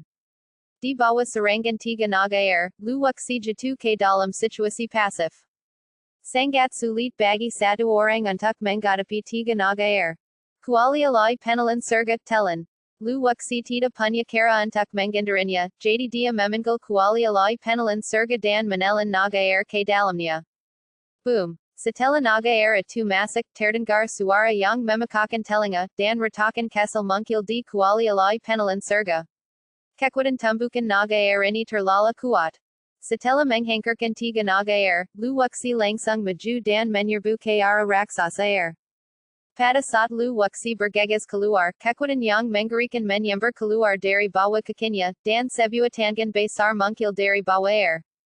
Tidak bagus. Lu wuxi terkejut. Dia berada di udara tanpa tempat untuk mendapatkan pengaruh, dan energi spiritual Taihuang juga dikonsumsi dengan cepat. Ketika melakukan transformasi keempat dari 9 transformasi gerakan alai, energi spiritual dikonsumsi pada tingkat yang sangat cepat. Tubuhnya mulai jatuh. Sebuah tinju besar tiba-tiba muncul, hanya beberapa puluh meter dari lu wuxi. Momentum yang mengerikan itu membuat lu wuxi berdarah dari mulut dan hidungnya. Jika kena, bisa berakibat fatal atau cedera serius. Ao berdarung. Mata lu wuxi menyipit memperlihatkan ekspresi penakut. Dia harus memasuki gerbang istana ginjal. Jika Anda tidak bisa masuk, Anda akan terjebak di sini. Jika Anda mengikuti gerbang istana ginjal, Anda pasti akan menemukan jalan keluar. Hizi, hankarkan untukku. Lu wuxi menggunakan sebagian besar energinya untuk menghadapi 3 naga air, dan tidak memiliki energi ekstra untuk menghadapi tinju raksasa yang muncul. Tubuh Hizi berkelbat dan sebuah tongkat terjatuh. Bang! Tinju raksasa itu meledak, berubah menjadi cipratan air tak berahung yang meledak di udara, dan tubuh Kuroko basah kuap. Tepat saat Hizi hendak jatuh ke dalam air, kuali alai penelan surga muncul dan membawa Hizi masuk. Setelah berhadapan dengan tinju raksasa yang muncul, tubuh lu wuxi tiba-tiba bangkit, dan dengan bantuan kekuatan hentakan ledakan, tubuhnya terlempar ratusan meter. Raksasa air itu mementahkan 3 naga air lagi, yang menimbulkan suara gemuruh dahsyat, sungguh menakutkan. 3 naga air mengelilingi lu wuxi, terus-menerus memberikan tekanan padanya. Kita semakin jauh dari gerbang istana ginjal. Ini bukan solusi jangka panjang. Pedang Jen bagaikan gunung. Pedang kedua dari teknik pedang alai Tianlu bagaikan gunung yang runtuh saat digunakan. Kristal yang tak terhitung jumlahnya muncul di permukaan air. Ini adalah kekuatan tanah yang tebal. Lu wuxi ingin membangun sebuah pulau di permukaan air untuk memudahkan pertempurannya. Hanya lu wuxi yang bisa memikirkan solusi ini. Bumi menggelakkan air, dan dengan sejumlah besar kekuatan bumi tebal yang dikorbankan, lu wuxi percaya bahwa tidak akan lama lagi sebelum sebuah pulau besar akan muncul di depan gerbang istana ginjal. Kristal-kristal di permukaan air terus tumpang tinda, dan sebuah bukit kecil pun muncul. Kekuatan alai melonya keluar dari dasar air, mencoba menghankarkan bukit. Kuroko, mulai sekarang terserah padamu. Lepaskan Kuroko dan biarkan dia berdiri di atas bukit untuk membantunya menangkis tinju raksasa yang muncul dari bawah air. Hizi mendarat dengan mantap di bukit sambil memegang tongkat api. Kapan pun tinju raksasa muncul, pukula dengan tongkat. Tiga naga air menurang dari kejua sisi, dan tubalu wuxi seperti naga, bertabrakan dengan ketiga naga air. Setiap kali terjadi benturan, naga air itu akan meledak dan membentuk kabut air di seluruh langit. Lu wuxi harus bergegas, karena sekitar 70% energi spiritual Taihuangnya telah habis. Kuil neraka, keluarlah. Lu wuxi tidak punya pilihan selain memanggil hantu kuil neraka sebelum energi spiritualnya habis. Saat dikorbankan, tiga naga air menyerbu dan meledak satu demi satu. Bayangan itu masih meluas, menghantam raksasa air yang besar. Tubalu wuxi meledak, berdiri di atas kuil neraka, dan terbang dengan bantuan kuil neraka. Boom boom boom. Salah satu lengan raksasa air meledak, tidak mampu menahan hancurnya kuil neraka. Kekuatan penghancur terus berlanjut, dan semakin banyak tinju raksasa muncul dari bawah air, dan hizi sedikit kewalahan. Jika anda menekan ke kiri dan kanan, benda-benda akan muncul. Jika anda menekan ke depan dan belakang, benda-benda akan muncul. Beberapa saat yang lalu, hizi terkena pukulan dan meringis kesakitan. Menghadapi serangan dari puncak zangsian, hizi tetap aku tak aku. Dia terkena pukulan air dan memar muncul di tubuhnya. Hizi menciptakan api sungguhan, dan tongkat api di tangannya tiba-tiba menjadi lebih panjang. Dengan satu gerakan, dia menekan semua tinju air yang keluar dari sekitarnya. Kuil neraka muncul di atas raksasa air, dan lengan lainnya meledak. Buka untukku. Kuil neraka tiba-tiba menekan ke bawah, dan kepala raksasa air itu meledak. Sejumlah besar air mengalir deras dari daerah sekitarnya, dan lengan yang meledak itu sembuh kembali. Tiba-tiba, dia menggulirkan tangannya dan meraih Lu wuxi. Bab 1886 dari, seni melahap surga kehancuran besar, tingkat ketiga kebatian spiritual. Para penggemar buku sedang membaca. Raksasa yang dihancurkan oleh kuil neraka telah pulih kembali. Air di sekitarnya tampak mendidih, mengeluarkan suara gemerisik, dan mengeluarkan banyak kabut putih misterius. Hizi sudah kelelahan dan tidak punya tenaga ekstra untuk membantu Lu wuxi. Selama sumber airnya tidak padam, raksasa itu tidak akan pernah mati. Selama ada air, raksasa-raksasa ini akan tetap ada selamanya. Kecuali Lu wuxi dapat dengan paksa merobek pintu istana ginjal dan masuk. Tiba-tiba, sebuah telepak tangan besar menjemban dan mensenkuram Lu wuxi di udara dengan kekuatan yang tak tertandingi.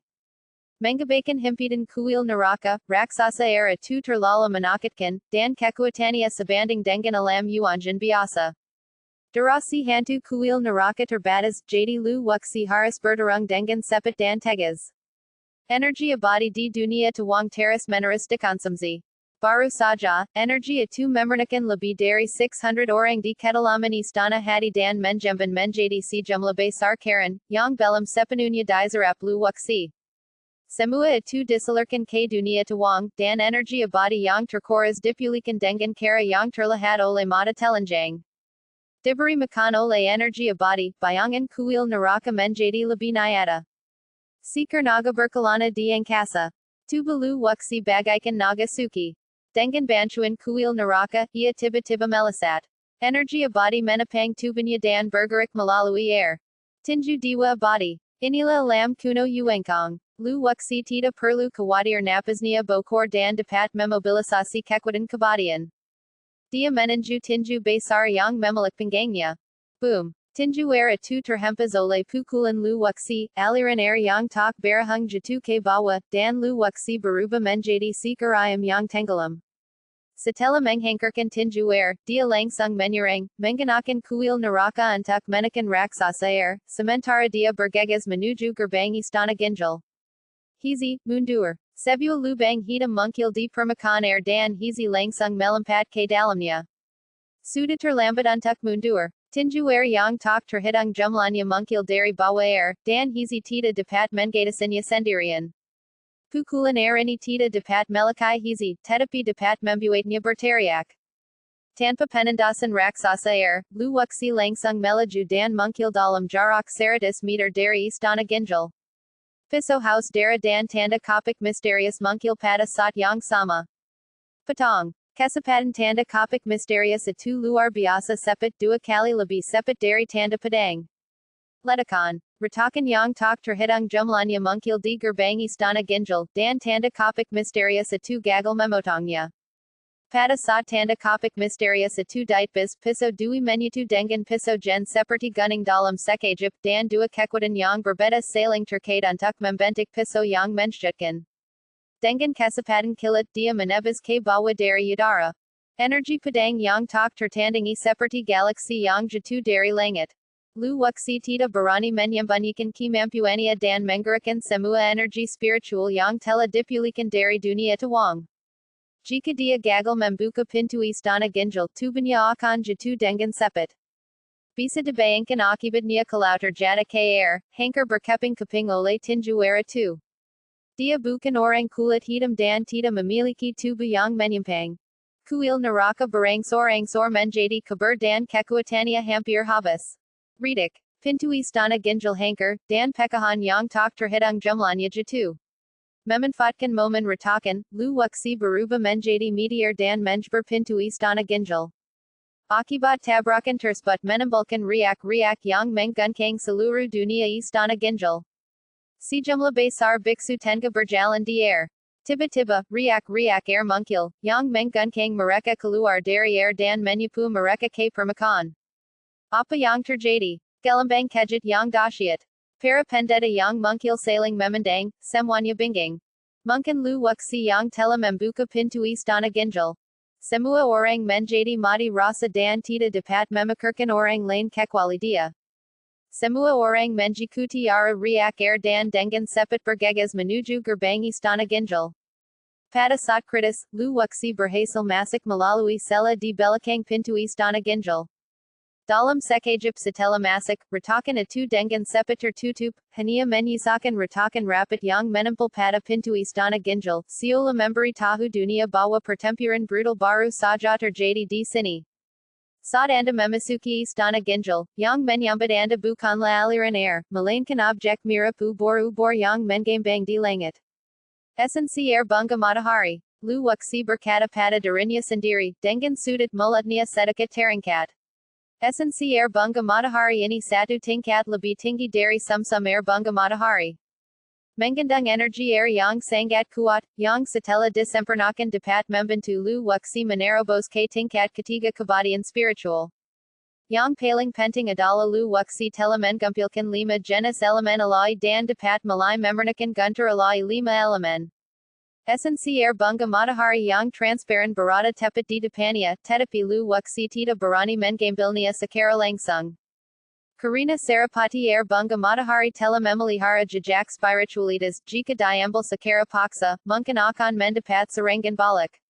Cara terbaik adalah dengan memperoleh pengakuan aktif terhadap Saripati air bunga matahari. Lu Wuxi memanggil kuali alai penelan surga dan berbagai elemen untuk menarik Saripati air bunga matahari, tetapi F-nya tidak terlalu bagus. Esensi air bunga matahari tetap aku terurai menjadi tekanan air yang mengerikan. Bahu Lu Wuxi meroso, seolah olah ada gunung yang menekannya. Ini bukan pertanda baik, Saripati air bunga matahari sedang marah. Terdengar suara berderit dari tubuhnya, dan kaki Lu Wuxi teras tenggelam. Tanah teras ridik dan pola kura-kura yang tok terhidang jumlahnya mungkil. Aku memberimu kesempatan untuk bergabung denganku atas inisiatifmu sendiri. Karena kau tidak tahu apa yang baik untukmu, jangan salahkan aku karena bersikap kasar. Jejak kemarahan melintas di mata Lu Wuxi, dan kuali alai penelan surga pun dipanggil. Sebuah pusaran hitam pekat melayang di atas esensi air bunga matahari. Kekuatan hisapnya yang tok terbatas bahkan dapat menelan ruang, apalagi Saripati air bunga matahari. Ubor-ubor besar itu mendekati pusaran hitam sedikit demi sedikit. Untuk menska kuali alai penelan surga tidak mampu menekannya, sejumlah besar rantai sihir dilemparkan untuk menjikat esensi air bunga matahari. Menggunakan dua pendekatan sekaligus, Lu Wuxi meningkatkan kekuatan menelannya. Air mengendalikan api, dan api iblis di kuali alai penelan surga pun ditekan. Namun, Lu Wuxi tidak berniat menggunakan api iblis untuk memurnikannya. Ketika ia tiba di kuali alai penelan surga, Lu Wuxi memiliki terlalu banyak cara yang dapat digunakannya. SNC Air Bunga Matahari Masi Berwang Mati Mation, Tetapi Terkunci Ole Rante Sihir Dan Tita Depat Bergerik. Kumpilkan Mereka. Teriak Lu Wuxi. Ia Haris Bergegas, Karina Orang di Belakangnya Tela Menemukan Tempat Ini Dengan Menjikuti Riak Air. Tita akan lama lagi sebelum mereka juga akan ada di dalamnya. Ia mulai bekerja, dan mulai menggalangkan energi dalam Saripati Air Bunga Matahari. Tingkat kultivasinya terus meningkat mendekati tingkat ketiga kebatian spiritual. Mengambil sebagian Saripati Air Bunga Matahari, Lu Wuxi membentuk segel dengan tangannya, berjap memurnikan Peter alai 5 elemen. Dari kedalaman Air Bunga Matahari, hukum air yang menjutkan menyambar keluar dan menembus ke dunia Taihuang. Tiga gerbang lingjan mungkil dalam sekejap, lebih cepat dari yang dibayangkan Lu Wuxi. Hal utama adalah mengumpulkan 5 jenis esensi aloi dan menghasilkan siklus 5 elemen. Tidak lama lagi aku bisa memandatkan telapak tangan aloi 5 elemenku. Saat di dunia fana, segalagang 5 elemen yang dia kembangkan hanyalah teknik dao biasa. Saat dia mencapai dunia peri, teknik dao masih jauh dari cukup dan dia harus dipromosikan ke tingkat teknik peri. Memandatkan 5 elemen telapak tangan aloi setara dengan memiliki senjata pembunuh lainnya. Kresik. Intisari Air Bunga Matahari mulai terbela, dan hukum air di dalamnya bagaikan mata air yang memenkar, mengalir deras ke dunia Taihuang. Bersayaplah untuk terobosan. Waktu sudah sangat mendesak, jadi Lu Wuxi menyerah untuk menyempurnakan Peter aloi 5 elemen dan memutuskan untuk menerobos kultivasinya terlebih dahulu. Karena aku tidak dapat menahannya, lebih baik aku tidak menahannya. Energi abadi di sekitarnya, bagaikan banjir dan binatang buas, dengan hila-gilan menyerbu ke dalam kuali pemakan surga. Esensi Air Bunga Matahari tertarik oleh energi abadi dan mengambil inisiatif untuk bergerak lebih dekat ke kuali aloi penelan surga, yang seharusnya menjadi pengakuan Lu Wuxi. Setelah esensi Air Bunga Matahari tidak lagi berdaya, Lu Wuxi menyempurnakannya dengan lebih cepat.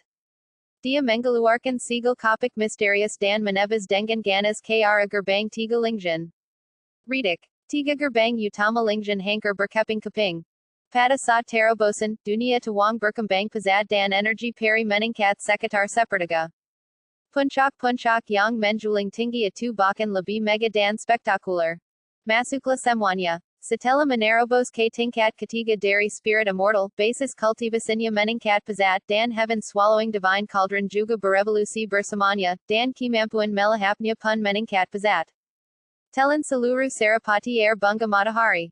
Kehampaan kembali tenang, dan kesempatan pemurnian Lu Wuxi sangat cepat, hanya butuh sekengkerte. Bahkan Lu Wuxi sendiri tidak dapat membayangkan bahwa Saripati Air Bunga Matahari dapat dimurnikan dengan kesempatan secepat itu. Hizi, kalau ada yang masuk, bunuh mereka semua. Esensi Air Bunga Matahari belum sepenuhnya menyatu, dan Lu Wuxi butuh waktu untuk menstabilkannya. Biarkan Hizi menjaga sekelilingnya, apapun yang terjadi, sampai kultivasinya stabil. Hizi menggengkak dan menggangkat tongkat api di tangannya, yang ternoda oleh darah banyak orang. Noda darah dizerap oleh tongkat api sedikit demi sedikit dan berubah menjadi garis-garis baru. Sejumlah kesel cultivator telah berkumpul di gerbang istana ginjal. Mereka tidak dapat mendekat dan hanya dapat berdiri di atas bukit yang dibentuk oleh Lu Wuxi. Hanya mampu menampung beberapa ratus orang saja. Ada aliran pendeta yang terus menerus bergegas ke sini, dan dalam waktu kurang dari 1 menit bukit itu sudah penuh dengan orang.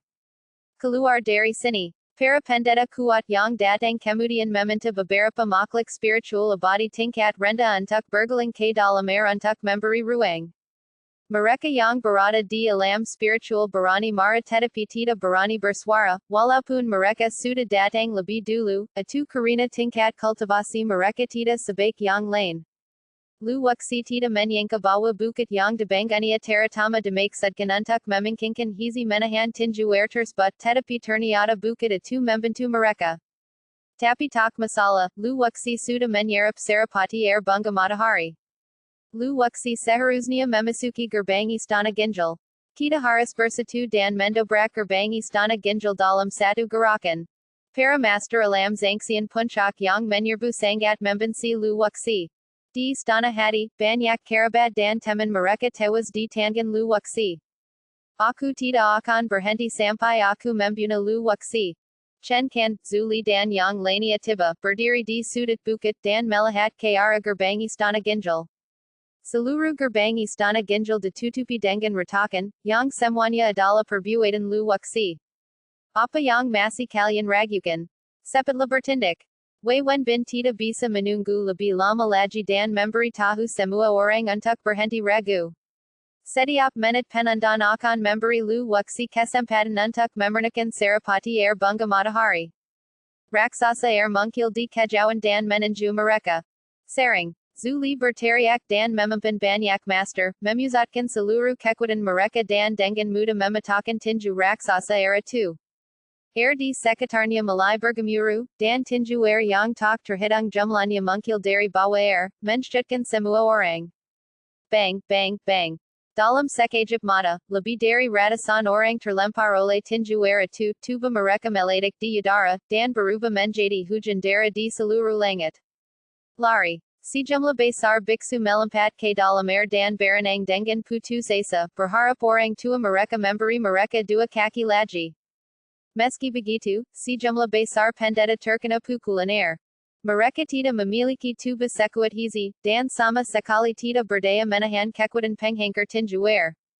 Pembunuhan terus berlanjut. Permukaan air berubah menjadi merah darah. Sejumlah besar mayat dan potongan daging mengambang di atas air. Pemandangan itu mengerikan. Bab 1887 dari Seni Melahap Surga yang Kehancuran Besar. Meskipun ada kematian pada beberapa level pertama, jumlahnya tidak terlalu besar. Kematian dalam skala besar seperti itu benar-benar mengerikan. Hanya dalam sekejap, jumlah korban tewas melampaui 1,000. 7 atau 8,000 cultivator datang, beberapa dari mereka saling membunuh, dan hampir 1,000 dari mereka tewas di tangan lu waksi. Pembunuhan terus berlanjut. Kecuali mereka yang berada di ranah jangsian tingkat tinggi, ranah jangsian dan lingjan hampir semuanya mati. Kemampuan reaksi mereka jauh lebih rendah daripada jangsian. Chen Kan dan Zuli bergabung untuk pertama kalinya. Mereka menggunakan jurus terkuat mereka untuk menahan raksasa air dan berhasil merobek pintu istana Ginjal. Saat pintu terbuka, semua orang bergegas menuju gerbang istana Ginjal dengan bantuan aliran air. Kakak, selamatkan aku. Di dalam air, kaki seorang pria pada karena pukulan air dan ia kehilangan kemampuan untuk bergerak. Ia meminta bantuan dari kakak laki-lakinya.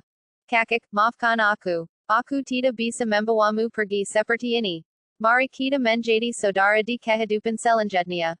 Kakak tertua memegang pedang panjang dan mengakhiri hidup adiknya.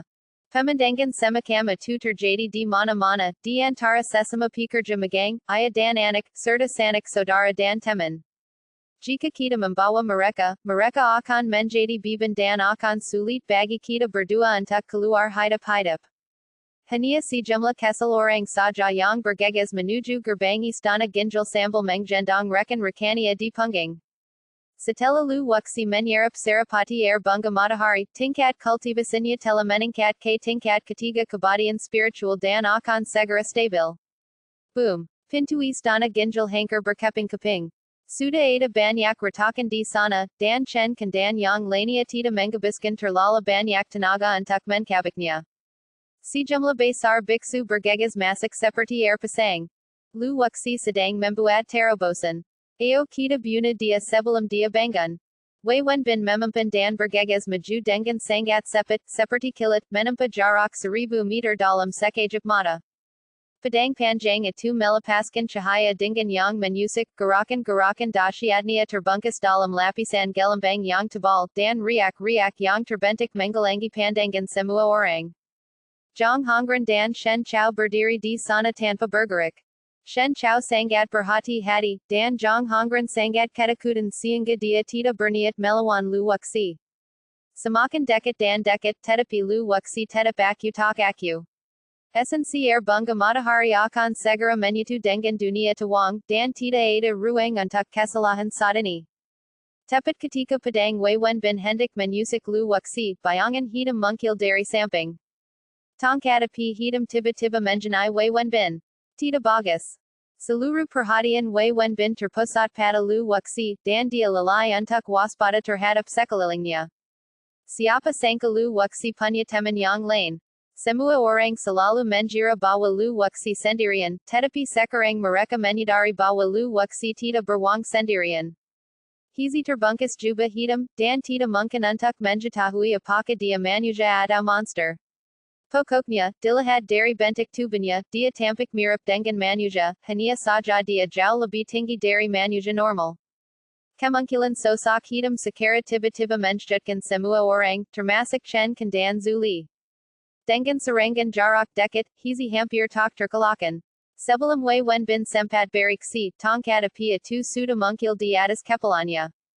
Wen bin tidak punya pilihan selain menghunus pedangnya, karena jika tidak, tongkat api hitam itu akan menghancurkan kepalanya. Tentang, pada saat kritis, Wen bin memilih untuk melindungi dirinya sendiri. Kemudian, sebuah pemandangan yang lebih luar biasa pun muncul. Tubuh Wen bin terlempar mundur dan terlempar ratusan meter jauhnya oleh tongkat hizi. Hiss. Terdengar suara orang menarik napas dalam-dalam. Semua orang saling memandang dengan heran. Meskipun mereka sudah menduga bahwa lu waksi memiliki seorang pendamping, mereka tidak dapat menduga bahwa kultivasi pendampingnya begitu tinggi. Alam kuno Yuangkang dan alam Yuanjin tidak dapat masuk. Bahkan jika hizi memiliki kekuatan temper yang kuat, dia paling banter adalah puncak zangsian. Dilihat dari fluktuasi pertempuran tadi, kekuatan temper hizi lebih dari sekadar puncak alam zangsian. Hizi agak tidak puas karena dia gagal membunuh Wen bin dengan satu pukulan. Wen bin terlalu lisik. Dia menarik kembali kekuatannya di saat-saat terakhir, bersandar ke belakang dan melepaskan sekitar 30% kekuatannya. Kalau tidak, dia pasti sudah menjadi mayat sejak lama. Apa-apaan ini? Apakah ini manusia atau setan? Orang-orang membicarakannya di mana-mana. Hizi terbungkus jubah hitam dan wajahnya tidak terlihat. Dia tidak terlihat seperti manusia. Lihat kakinya. Dia terlihat seperti binatang peri. Kata Shen Chao, matanya tertuju pada kaki hizi. Jubah hitam menutupi tubuhnya, dan karena hizi memiliki kaki berselaput tidak ada sepatu yang kokak untuknya. Ini tidak mungkin. Ketika lu waksi datang, dia hanya berada di alam abadi sejati. Bahkan jika dia menandatangani kontrak dengan binatang abadi pendamping, tingkat kultivasinya pasti tidak akan melebihi alam abadi sejati. Ini. Dengan sepat dibantah, binatang abadi di depannya bersedia membantu lu waksi, yang tidak masuk akal. Tuan muda, tetua ketiga Shen pasti telah dibunuh oleh monster ini. Shen mo tampak kesal di wajahnya. Tetua ketiga Shen sangat baik padanya dan telah merawatnya sejak dia masih kesal.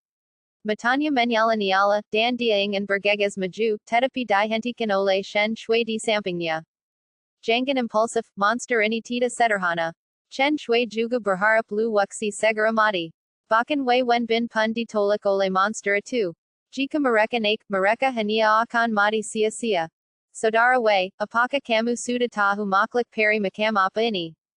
Shen Chao melangkah maju untuk mendukung Wen bin dan bertanya. Aku tidak tahu. Tidak ada fluktuasi energi iblis. Itu sepenuhnya kekuatan fisik. Wen bin menggoyangkan lengannya. Kekuatan yang baru saja bangkit kembali itu sangat aneh dan tidak ada hubungannya dengan binatang peri. Aneh sekali. Hanya mengandalkan kekuatan fisik, ia dapat mengusir makhluk abadi tingkat puncak.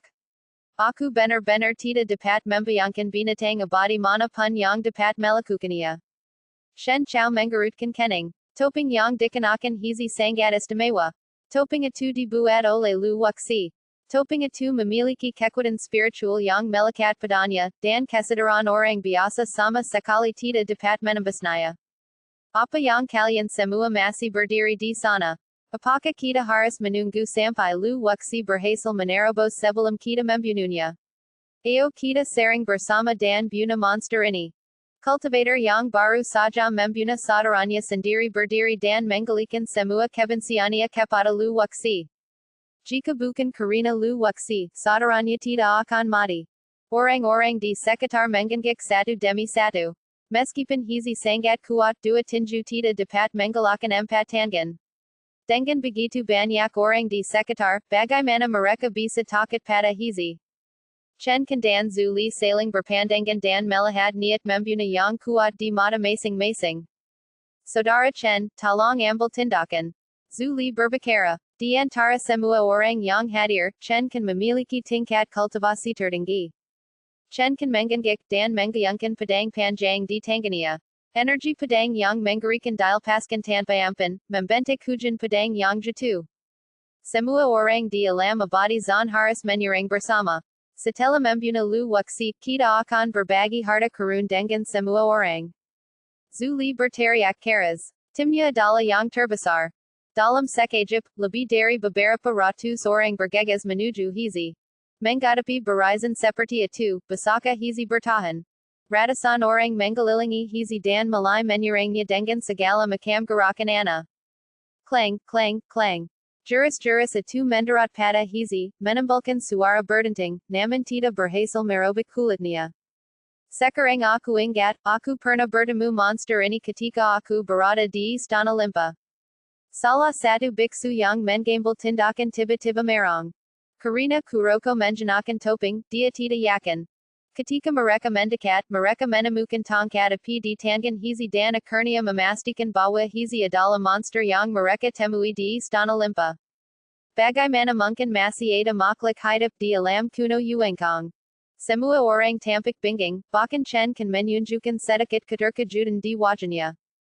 Jika ini benar, mereka akan semakin penasaran bagaimana Lu Wuxi mengendalikan monster ini.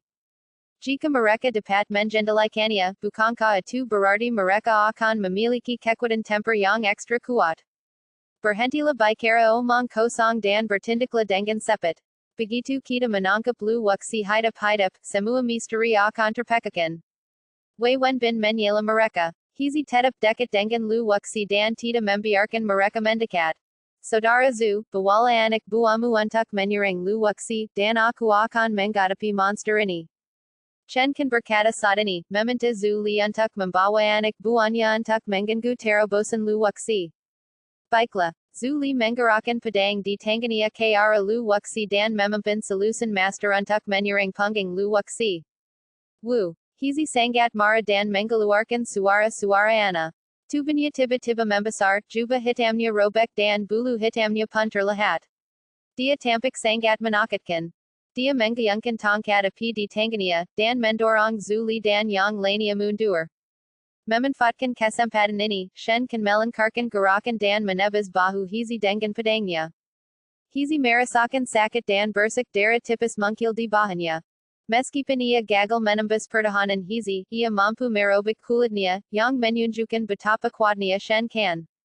Hizi meringis kesakitan, melepaskan topeng di wajahnya, memperlihatkan ekspresi ganas. Monster. Melihat wajah Kuroko, banyak orang mundur selangkah. Penampilan Kuroko terlalu mengerikan.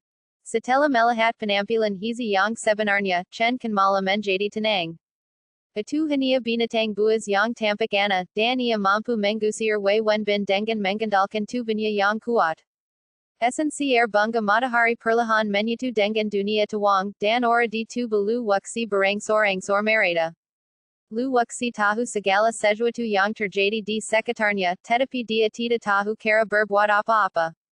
Demi melindunginya, Hizi ditikam dengan pedang oleh Chen Kan, dan Lu Wuxi teringat kejadian ini di dalam hatinya.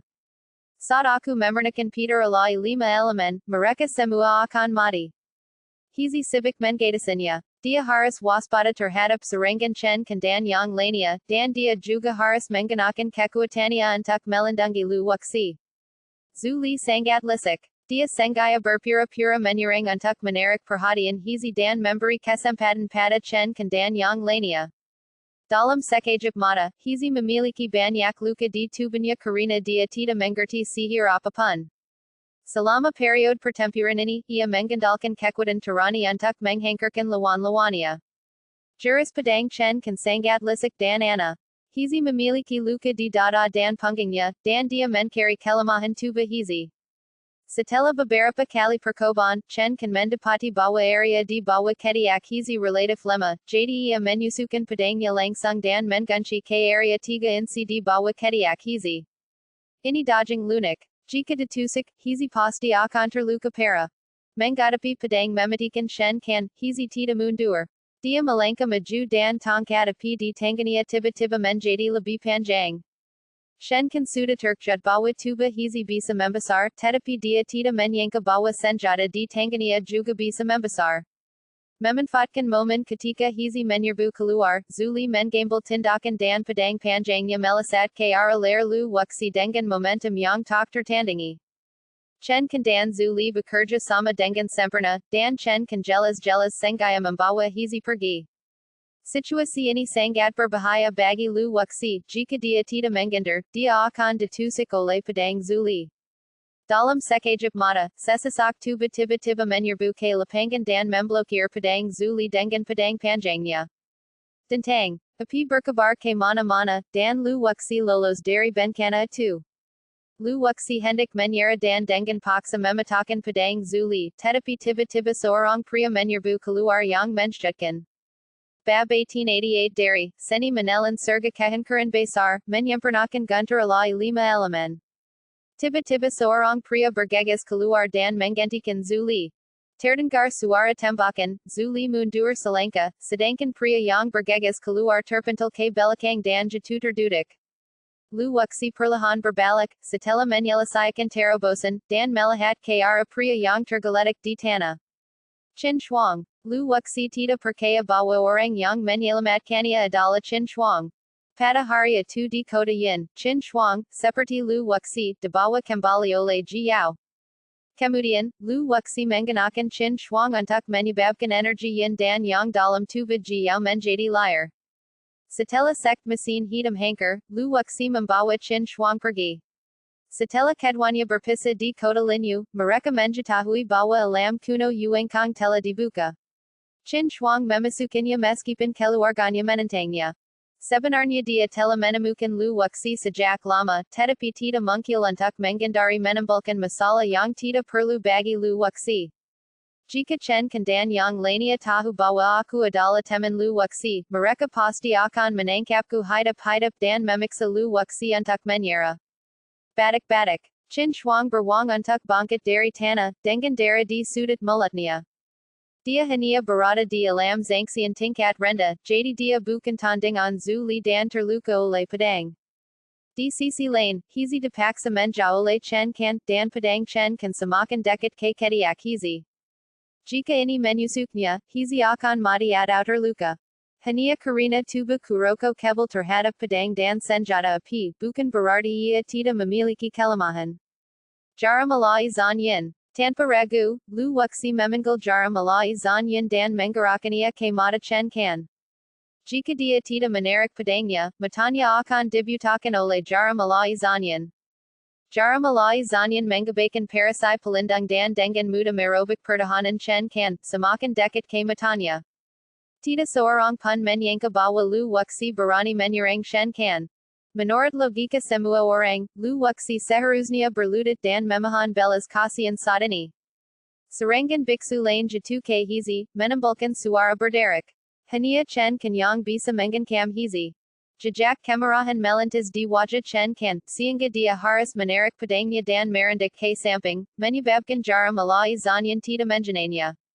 Hizi, ayo pergi. Peter alai 5 elemen belum disempurnakan, dan dia bukan tandingan mereka untuk saat ini. Dia memanggil kuali alai penelan surga dan membawa hizi dan Tianshojue. Dengan goyangan tubuhnya, Lu Wuxi melakukan transformasi kelima dari 9 transformasi gerakan alai dan menggelang dari tempat itu dalam sekejap. Ayo kita kejar dia. Tak seorang pun menduga bahwa Lu Wuxi berhasil lolos begitu saja di bawah hidung mereka. Semua orang bergegas mengejarnya. Lu Wuxi tidak yakin apa level barakudnya setelah melewati istana ginjal. Menurut spekulasinya, dia seharusnya bisa meninggalkan alam kuno Yuangkang. Pandangan di depan makin menyempit dan banyak lorong mungkil, saling berselangan. Tak seorang pun tahu lorong mana yang harus diambil untuk keluar. Kumpulkan. Lu Wuxi memasuki kuali alai penelan surga dan tidak punya rencana untuk keluar untuk saat ini. Karena dia belum menemukan jalan keluar, dia mungkin juga memurnikan guntur alai 5 elemen terlebih dahulu.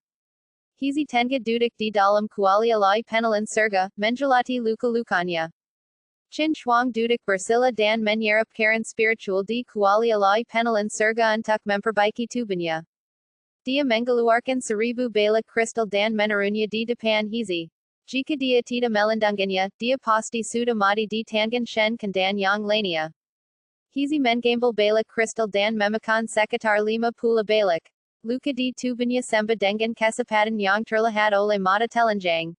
Dia mengeluarkan 2 pil dan menyerahkannya kepada Chin Shuang, yang menelaninya tanpa ragu-ragu, dan luka-lukanya pada dasarnya sembuh. Jangan khawatir, tidak ada satupun dari mereka yang bisa keluar hidup-hidup. Sedikit kejalan terpankar di mata lu waksi. Hanya ada beberapa ribu orang. Tidak masalah jika mereka terbunuh. Setelah berkata demikian, Lu Wuxi mundur ke kedalaman kuali penelan surga dan memurnikan guntur alai 5 elemen, tidak ingin seorang pun mengetahuinya. Api iblis hitam pekat bergeling, melepaskan orang mengerikan yang menyelimuti Lu Wuxi seperti dewa api. Dia menggilarkan tangannya dan 5 makam energi melayang di depannya, esensi alai jengjen, esensi alai api merah, esensi alai bumi tebal, esensi alai araki, dan esensi alai kushui. Dia membentuk sigil dengan tangannya, dan garis-garis ana mungkil di kehampaan. 9 kaisar abadi lainnya ada di sini, jadi mereka pasti mengenali garis-garis ini. Ini adalah kuali alai penelan surga, jadi Lu Wuxi tidak perlu khawatir orangnya bokor keluar. Guntur alai 5 elemen mirip dengan jimit, namun bukan jimit, dan sudah pasti bukan jimit ajaib. Lebih mirip guntur telepak tangan, yang dapat dilantarkan dengan kesempatan tersebut. Dengan tebasan di udara, api iblis di depan Lu Wuxi menja, dan sebuah rune hitam mungkil. Rune gelap terserah padamu. Lu Wuxi mengukir si jumlah besar jimit baik itu jimit 5 elemen atau jimit 5 guntur, tetapi dia tidak pernah menggunakan rune gelap. Ini adalah pertama kalinya dia memerangkan hal itu saja ini. Menggunakan rune gelap sebagai tubuh utama untuk membawa kekuatan 5 elemen sangatlah berisiko. Jika seseorang tidak berhati-hati, guntur alai 5 elemen dapat meledak dan melukai Lu Wuxi sendiri. Agar dapat keluar hidup-hidup, Lu Wuxi tidak punya pilihan selain beruang demi hidupnya. Setelah Chen Kandan anak buahnya menyusul mereka memasuki lorong yang berselangan dan tersesat tidak dapat menemukan jalan keluar. Lu Wuxi pasti ada di sini, ayo kita menyebar. Zuli berteriak, meminta semua orang untuk bubar dan mencari keberadaan Lu Wuxi. Ribuan orang bubar dan berjalan melalui berbagai lorong. Beberapa cultivator melewati area tempat Lu Wuxi berada. Kuali alai penelan surga berubah menjadi sedetik debu, menggambang dengan tenang di udara. Rune hitam mungkil lalu menggelang, melepaskan kilau misterius. Emas, kayu, air, api, dan tanah itu serasi. Satu elemen saja mudah meledak. Cara terbaik adalah membiarkan kelima elemen itu bekerja sendiri-sendiri dan mencapai keseimbangan satu sama lain. 5 energi yang menggambang di depan Lu Wuxi mulai berputar dan terjerat satu sama lain. Ketika esensi alai api merah bertemu dengan esensi air bunga matahari, terjadi tabrakan hebat yang dapat meledak kapan saja. Air mengendalikan api, keduanya tidak kokok. Tak lama kemudian, esensi alai araki dan esensi alai bumi tebal bergabung, diikuti oleh esensi alai jengjen. Kelima energi itu mulai berputar, seperti batu kilangan besar, menerangi dunia di sekitarnya. Lu Wuxi tidak hanya akan memurnikan satu guntur alai 5 elemen, tetapi banyak. Jika Anda ingin membunuh ribuan orang, satu atau 2 bom jelas tidak cukup. Waktu berlalu sedikit demi sedikit dan para biksu yang berjalan melalui lorong itu tidak menemukan jejak Lu Wuxi, yang membuat banyak dari mereka sangat marah. Mereka mengambil senjata dan menebas dinding batu di sekitarnya. Ana, ke mana Lu Wuxi melarikan diri? Wei Wenbin, Zhang Hongren, dan Shen Chao adalah kelompok yang terdiri dari 3 orang. Mereka kelelahan dan kehabisan napas. Mereka menerima informasi dari tempat lain bahwa Lu Wuxi belum ditemukan. Ada lubang hitam di dalam tubuh Lu Wuxi. Dia pandai bersembunyi dan pasti ada di dekat sini. Kita terus saja mencarinya. Shen Chao menahan api di hatinya. Dia Barasal Dari Pavilion Donggang, Dan Alasan Menapa Black Machine Dojo Dapat Dibuka Begitu Sepet Kali Ini Adala Berkad Dukungan Dari Pavilion Donggang di Balik Layer. Dojo Mesin Hitam Hanker Dan Pavilion Donggang Mengalami Kerugian Besar. Setelah beberapa jam, Batu Kilangan di Depan Lu Wuxi Berangsor Stabil. Kekuatan Kelima Elemen Menyatu Dan Saling Tolak Mencapai Keseimbangan Sempurna. Tanggania Masih Mengukir, Dan Lebih Banyak Lagi Rune Gelap Mungkil Dan Menyatu Dengan Kekuatan Lima Elemen. Batu Kilangan Atu Meliter Bella Dan Berubah Menjadi Bola Kesel, Dengan Fluktuasi Energi Yang Sangat Mengerikan Menjuntai di Dalamnya.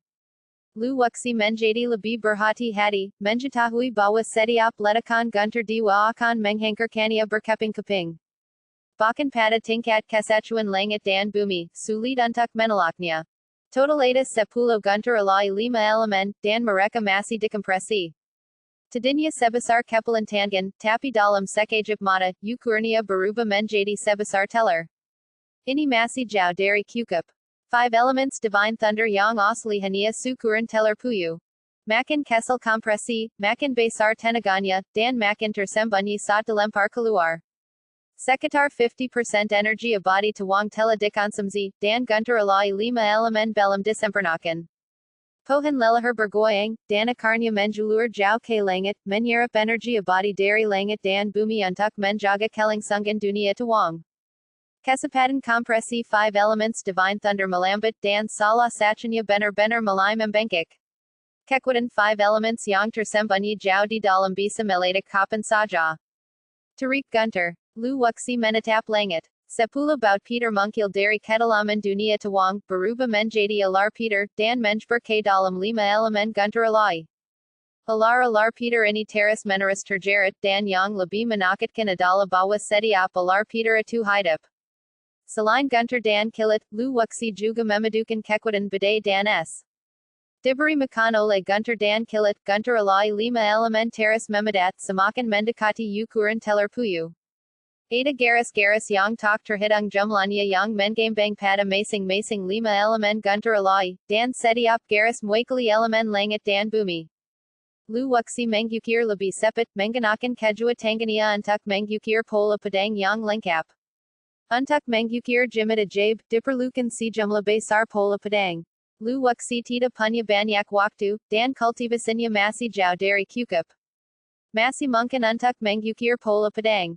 Saat pola pedang itu mungkil, seluruh kuali alai penelan surga menyadari krisis dan ingin mengusir Lu Wuxi.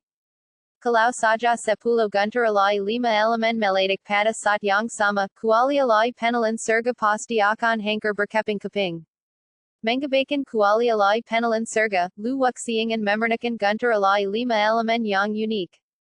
Pola pedang meliter bela, dengan cepat terurai dari satu pola pedang yang sangat besar menjadi 10. 10 pola pedang ini bagaikan kilat yang menembus 10 guntur alai 5 elemen. Saat masuk guntur alai 5 elemen tiba-tiba meluas dan bisa meledak kapan saja. Peganji aku. Tiba-tiba dia menapukan kedua tangannya, dan pola-pola yang melayang di udara menyerbu masuk dan dengan paksa memperbaiki Peter alai 5 elemen. Asalkan pola pedang itu dipadukan dengan Peter alai 5 elemen, maka akan berhasil sepenuhnya. Lu Wuxi tidak dapat membayangkan betapa dahsyatnya Peter alai 5 elemen setelah memadukan pola pedang itu. Sekalipun itu alam yuanjin, ia tetap bisa diledakan sampai mati.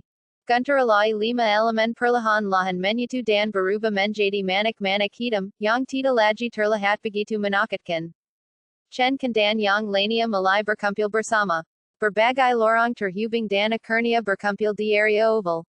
Selama mereka membuka area ini, mereka seharusnya bisa melarikan diri. Apakah Lu Wuxi menggelang dari muka bumi?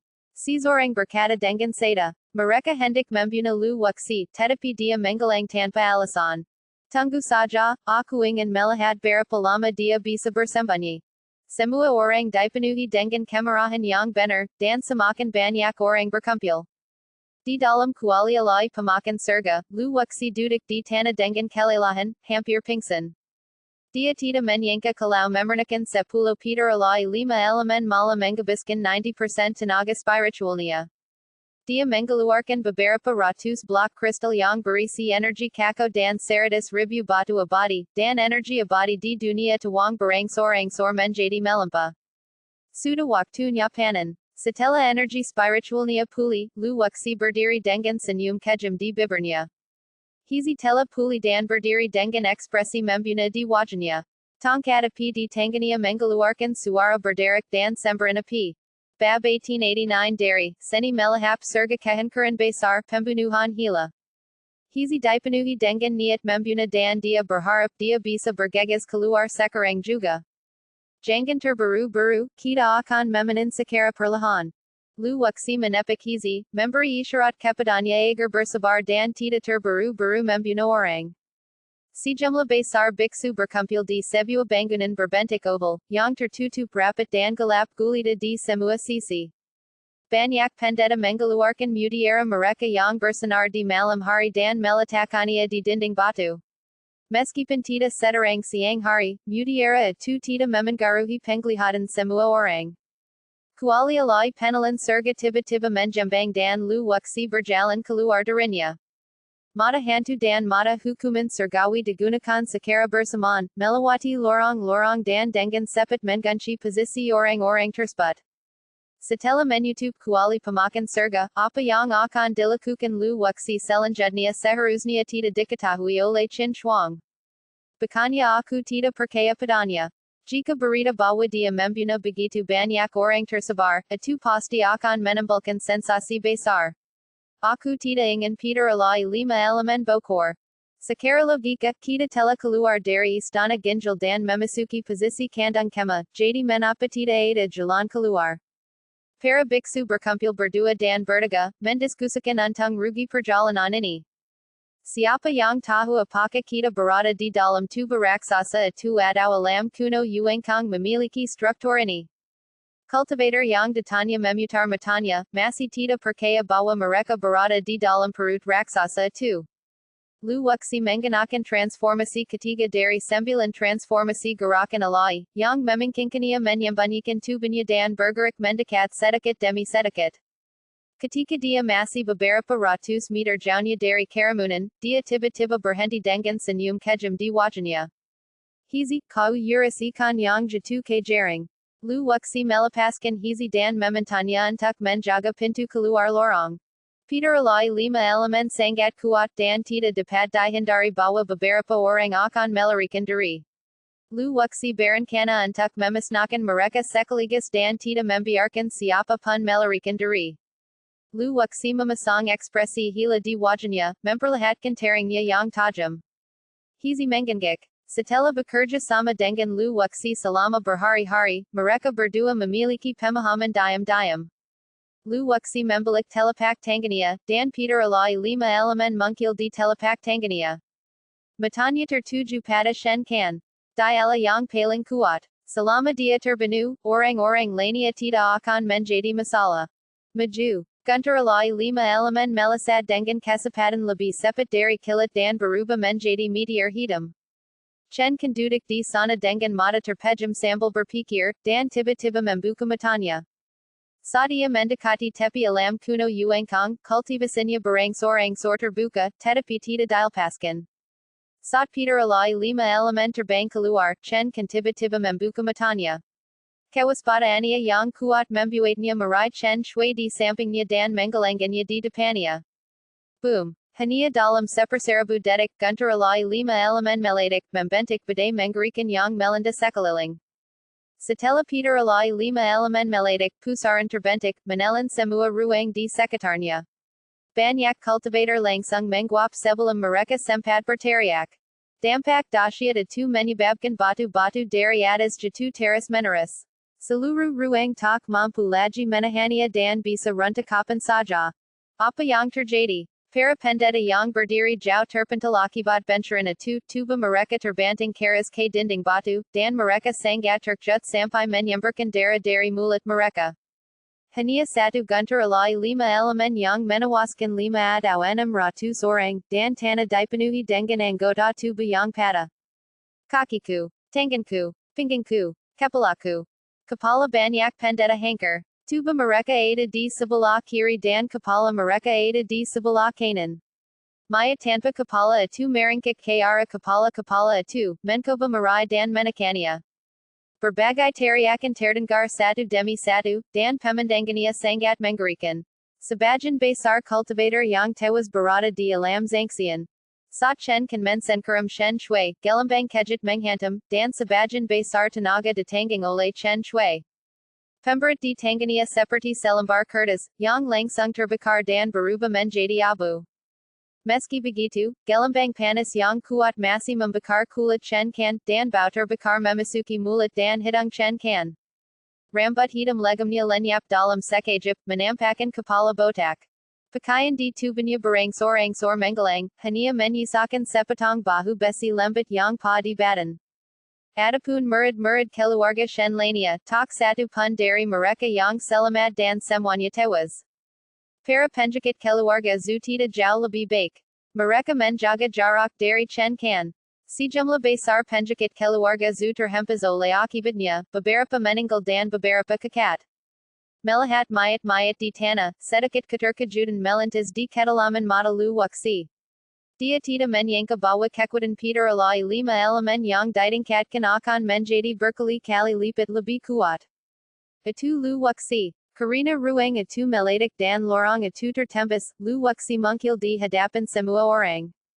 Lu Waksi, kau iblis jahat benar-benar membunuh begitu banyak orang. Semua orang tidak bisa lagi menggambarkan perasaan mereka saat ini. Begitu banyak tuan, mereka adalah makhluk hidup. Pembunuhnya akan dibunuh oleh Renheng.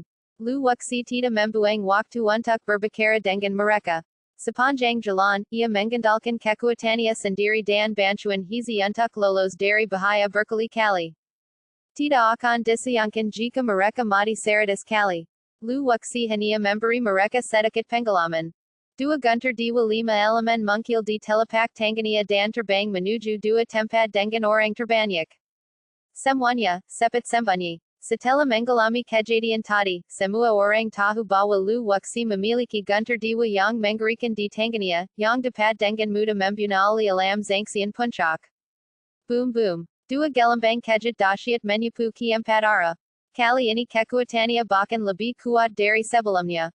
2 bom yang meledak bersamaan memang lebih mengerikan daripada 1. Ada lapisan mayat tebal lainnya di tanah. Segala macam kutukan memenuhi seluruh ruangan. Lu Waksi, aku. Lu Waksi, kau tidak akan mati dengan baik. Lu Waksi, aku mengetuk lehermu selama 18 generasi. Lu Waksi, aku akan bertarung denganmu sampai mati. Banyak cultivator bergegas menuju Lu Waksi, bertarung dengan sikap putus asa. Masih banyak biksu yang ingin melarikan diri dari tempat ini dan melarikan diri melalui pintu keluar. Bang bang bang. Hizi mengambil tindakan, bersembunyi di kegelapan, dan teras memukul dengan tongkat api di Tanzania. Sejumlah besar kepala meledak seperti semangka. Pemandangan itu mengerikan dan banyak pendeta wanita sangat ketakutan hingga mereka menangis. Lu Waksi, aku salah. Tolong jangan bunuh aku. Aku bersedia menjadi anjing di sisimu.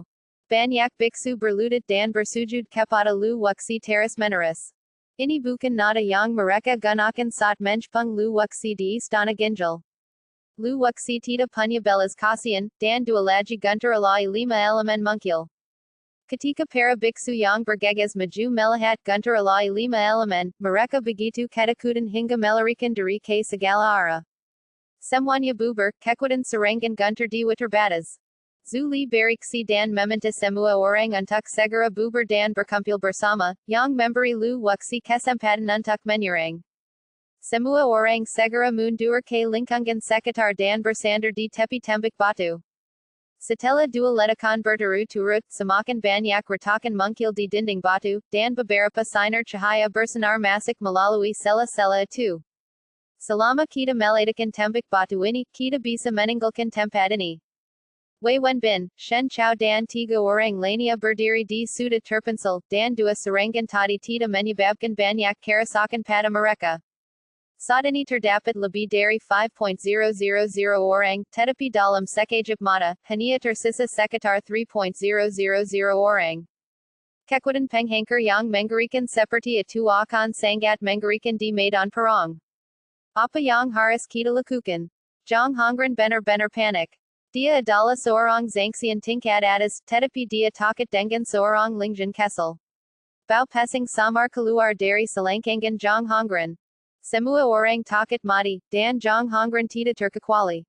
Lu wuxi sudah menduga mereka akan berpencar, tetapi dia tidak peduli.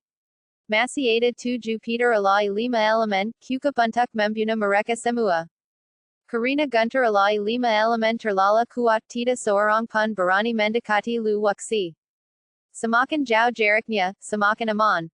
Hizi menyerang terus menerus, menewaskan lebih dari 100 biksu, dan tubuhnya sudah berlumuran darah. Setelah menjelati bibir merahnya, mata hizi tertuju pada wajah Shen dengan tatapan yang sangat provokatif. Jangan panik, mari kita bagi menjadi beberapa tim dan bergegas menuju Lu wuxi bersama-sama. Bahkan jika dia melemparkannya pada saat yang sama, kita masih memiliki tim lain yang dapat menangkapnya dan memotongnya menjadi beberapa bagian. Zuli menarik napas dalam-dalam. Pada saat ini, dia harus menstabilkan moral pasukan. Jika semua orang terpeka, mereka akan berada di bawah kekuasaan Lu wuxi. Tuan Muda Zu benar. Mari kita bagi menjadi beberapa kelompok dan lihat bagaimana Lu wuxi melawan. Hizi menjaga pintu keluar dan tidak dapat membantu Lu wuxi untuk sementara waktu, yang juga memberi mereka kesempatan.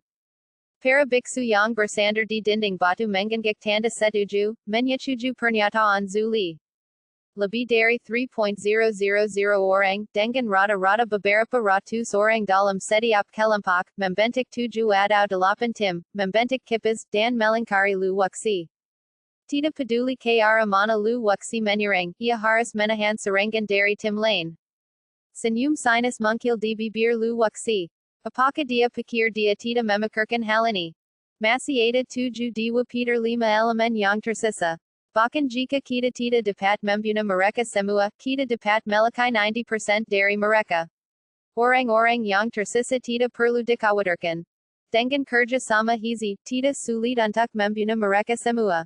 3 gunter dewa 5 elemen mungkil dan terjenggam di antara jari-jari. Itu hanya ujian berusan, dan kekuatan gunter alai 5 elemen belum dikeluarkan sepenuhnya.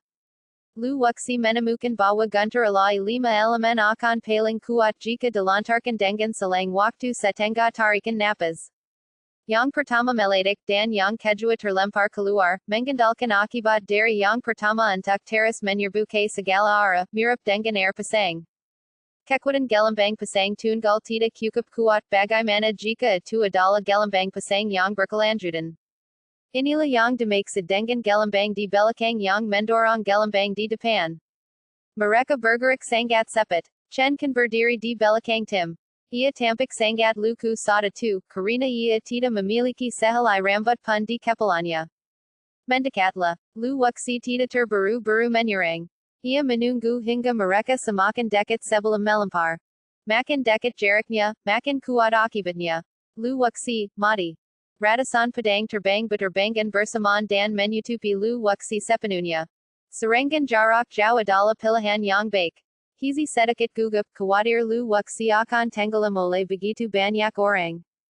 Ketika tim itu berada sekitar 100 meter dari Lu wuxi, gunter alai 5 elemen di tangannya terbang keluar. Saat yang pertama terbang, yang kedua menyusul, dan kemudian yang ketiga. Satu demi satu, mereka membentuk karakter Cina. Tabrakan. Melihat Peter alai 5 elemen terbang di atas, tim dengan cepat bubar, dan moral yang telah sulit dikumpulkan runtuh dalam sekejap. Tidak ada yang dapat dilakukan untuk mengatasinya. Orang-orang datang dari seluruh dunia dan mereka semua berharap orang lain akan meninggal agar mereka dapat menikmati manfaatnya. Melihat pemandangan ini, Zuli menggela nafas dan bahkan bersembunyi ke samping. Lu wuxi memanggil kuali alai penelan surga dan menelan semua pedang terbang, tidak menyisakan satu pun. Sulit bagi alam zangsian untuk menjadi ancaman baginya. Bab 1890 dari, seni melahap surga kehancuran besar, langit berlumuran darah. 3 gunter alai 5 elemen tampak berbentuk karakter Cina, tetapi sebenarnya ada perbedaan di bagian depan dan belakang. Gunter alai lima elemen pertama jatu ke karamunan. Lari. Tim yang terbentik itu berhamburan seperti burung dan binatang buas dan teras melarikan diri ke segala arah. Riak yang mengerikan menyebar ke segala arah. Lalu api pun menyala, dan gunter alai lima elemen menggandung kekuatan api hati. Pola pedang mungkil dari riak, ini adalah kekuatan jengjan. Sejumlah besar paku tanah mungkil dari tanah dan dengan mudah menembus tubuh orang-orang itu. Itulah kekuatan tanah yang tebal. Tanaman merembet bermunculan satu demi satu, dan meskipun kau melarikan diri saja 1000 meter, kau akan tetap diikat oleh tanaman merembet itu dan dicekik sampai mati. Banjir besar itu menyapu puluhan pendeta dan menenggelamkan mereka hidup-hidup. Pemandangan itu sungguh mengerikan. Sebelum seorang pun bisa bereaksi, gunter alai lima elemen kedua meledak. Sebelum gelambang riak pertama menggelang, gelambang kekuatan kedua tiba, mendorong gelambang riak pertama hingga sekitar 10 meter. Ratusan orang tewas lagi, jeritan terdengar di mana-mana, dan dalam warnai seluruh istana bawah tanah menjadi merah. Chen kan sudah mundur jauh, dan matanya tampak mampu menyemburkan api. Saya adalah master alam zangsian puncak, tetapi saya telah jatuh ke dalam kondisi seperti itu. Banyak master alam zangsian puncak yang tubuhnya hancur berkeping-keping dan menyanyikan lagu perpisahan mereka. Kimasyan teras berlanjut dan gelambang dampak kedua menyapu ke tempat yang lebih jauh. Kesempatan pelarian para biksu ini jauh lebih lambat daripada fluktuasi yang disebabkan oleh Peter alai lima elemen. Gunter alai lima elemen ketiga meledak, mendorong gelambang riak pertama dan kedua hingga 10 meter lagi, hampir menyebar ke puncak dinding batu. Kelima elemen tersebut dicampur dengan kekuatan badai dan kekuatan es yang mengerikan. Banyak biksu berubah menjadi patung es berdiri di tanah dan tidak dapat bergerak. Menembakkan 3 rudal secara berurutan memang jauh lebih kuat daripada melemparkan 1 rudal saja. Riak bagaikan angin kencang yang luat, meninggalkan bekas di mana pun ia luat. Ada lapisan tebal maya tergeletak di tanah. Ketika riak menggelang, para pendeta yang selamat begitu takut sehingga kaki mereka lemas dan mereka tidak dapat mengucapkan sepatah kata pun. Setelah perkiraan kasar, 3 gunter alai lima elemen menewaskan lebih dari 1000 orang. Apa konsep ini? Untuk menggunakan kanta yang paling sederhana, bahkan jika semua keluarga besar di kota Sepang dijumlahkan, jumlah orang di wilayah zangsian tidak lebih dari 1000. 3 gunter alai lima elemen milik Lu Wuxi setara dengan memusnahkan tulang punggung sebuah kota besar. Beberapa dari cultivator yang mati ini berasal dari kota Sepang, beberapa dari kota Linyu, beberapa dari dojo Qingyan, beberapa dari dojo Tianyu, beberapa dari sekt Kuangyan, dan beberapa adalah cultivator independen. Kuali alai penelan surga dikorbankan secara diam-diam, dan mayat-mayat di tanah berubah menjadi kulit manusia sedikit demi sedikit. Esensi yang tak berahang meledak di kuali alai penelan surga, berubah menjadi karen dan memenuhi dunia Taihuang. Setelah membunuh begitu banyak orang, energi spiritual Lu Wuxi hampir tidak terkuras. Masih ada lebih dari 1000 biksu yang tersisa di lapangan. Mereka mengeluarkan simbol komunikasi dan mengirim pesan kepada keluarga dan sekt mereka, meminta mereka untuk datang membantu. Ini adalah alam kuno Yuangkong, jimit komunikasi tidak dapat dikirimkan sama sekali, dan pesan tidak didengar. Semuanya, sepatlah menyerang. Lu Wuxi seharusnya tidak memiliki gunter alai semacam ini di tangannya. Para biksu yang selamat bergegas menuju Lu Wuxi dengan senjata di tangan mereka. Peter alai lima elemen semacam ini tidak dapat disalurkan secara terus-menerus. Tanpa penandasan Peter alai, mereka dapat membunuh Lu Wuxi 10,000 kali. 3 Peter alai lima elemen lainnya diletakkan di telapak tangannya, tetapi Lu Wuxi tidak melemparkannya. Sebaliknya, ia bergegas ke karamunan dengan pisau peminum darah di tangannya. Hizi menyerbu dari sisi kiri, dan Lu Wuxi menyerbu dari sisi kanan, membentuk serangan menjepit. Lu Wuxi, mati. Zhang Hongren berteriak dan menebas leher Lu Wuxi dengan pedang di tangannya. Kau sampa. Aku sudah memaafkanmu di Qingyan Dojo. Sekarang kau mencari kimasyan, kau tidak bisa menyalahkanku. Mata lu wuxi memen karkan ora pembuna yang mengarikan, dan padang pemenam dara bergerik maju dengan kekuatan yang tak terhentikan, menghankarkan semua energi padang jong hongren. Telepak tangan diwa lima elemen. Setelah memurnikan lima jenis elemen diwa, dia akhirnya memadatkan segel besar lima elemen dan melakukan sihir baru. Bahkan jika anda melakukannya, anda tidak perlu khawatir tentang kebekorannya. Inilah perbedaan antara seni abadi dan seni dao. Kelima elemen saling bertautan di udara, membentuk telepak tangan diwa besar yang jatuh di tubuh jong hongren. Tidak bagus. Jong hongren menyadari ada yang tidak beres dan segera mundur. Menghadapi telepak tangan diwa lima elemen, dia tidak berniat untuk melawan. Pada saat ini, Shen Chao dan Wei Wenbin menyerang dari samping, tidak memberi Lu Wuxi kesempatan untuk menyerang Jong hongren. Lu Wuxi tetap aku tak aku dan membiarkan Wei Wenbin dan Shen Chao menyerangnya. Bang! Sebuah serangan telepak tangan langsung menghankarkan tubuh Jong hongren menjadi potongan-potongan yang tak terhitung jumlahnya. Zhu Li dan Chen kan tidak melangkah maju, mereka punya firasat bahwa Lu Wuxi masih memiliki harta yang menentang surga seperti guntur alai lima elemen di tangannya. Serangan Shen Chao dan Wei Wenbin telah tiba, dan kedua pedang terkunci erat di leher Lu Wuxi. Swoosh! Tepat saat dia hendak memukul, Lu Wuxi secara misterius menggelang dari tempatnya. Transformasi alai yang kelima dari 9 transformasi alai adalah flash.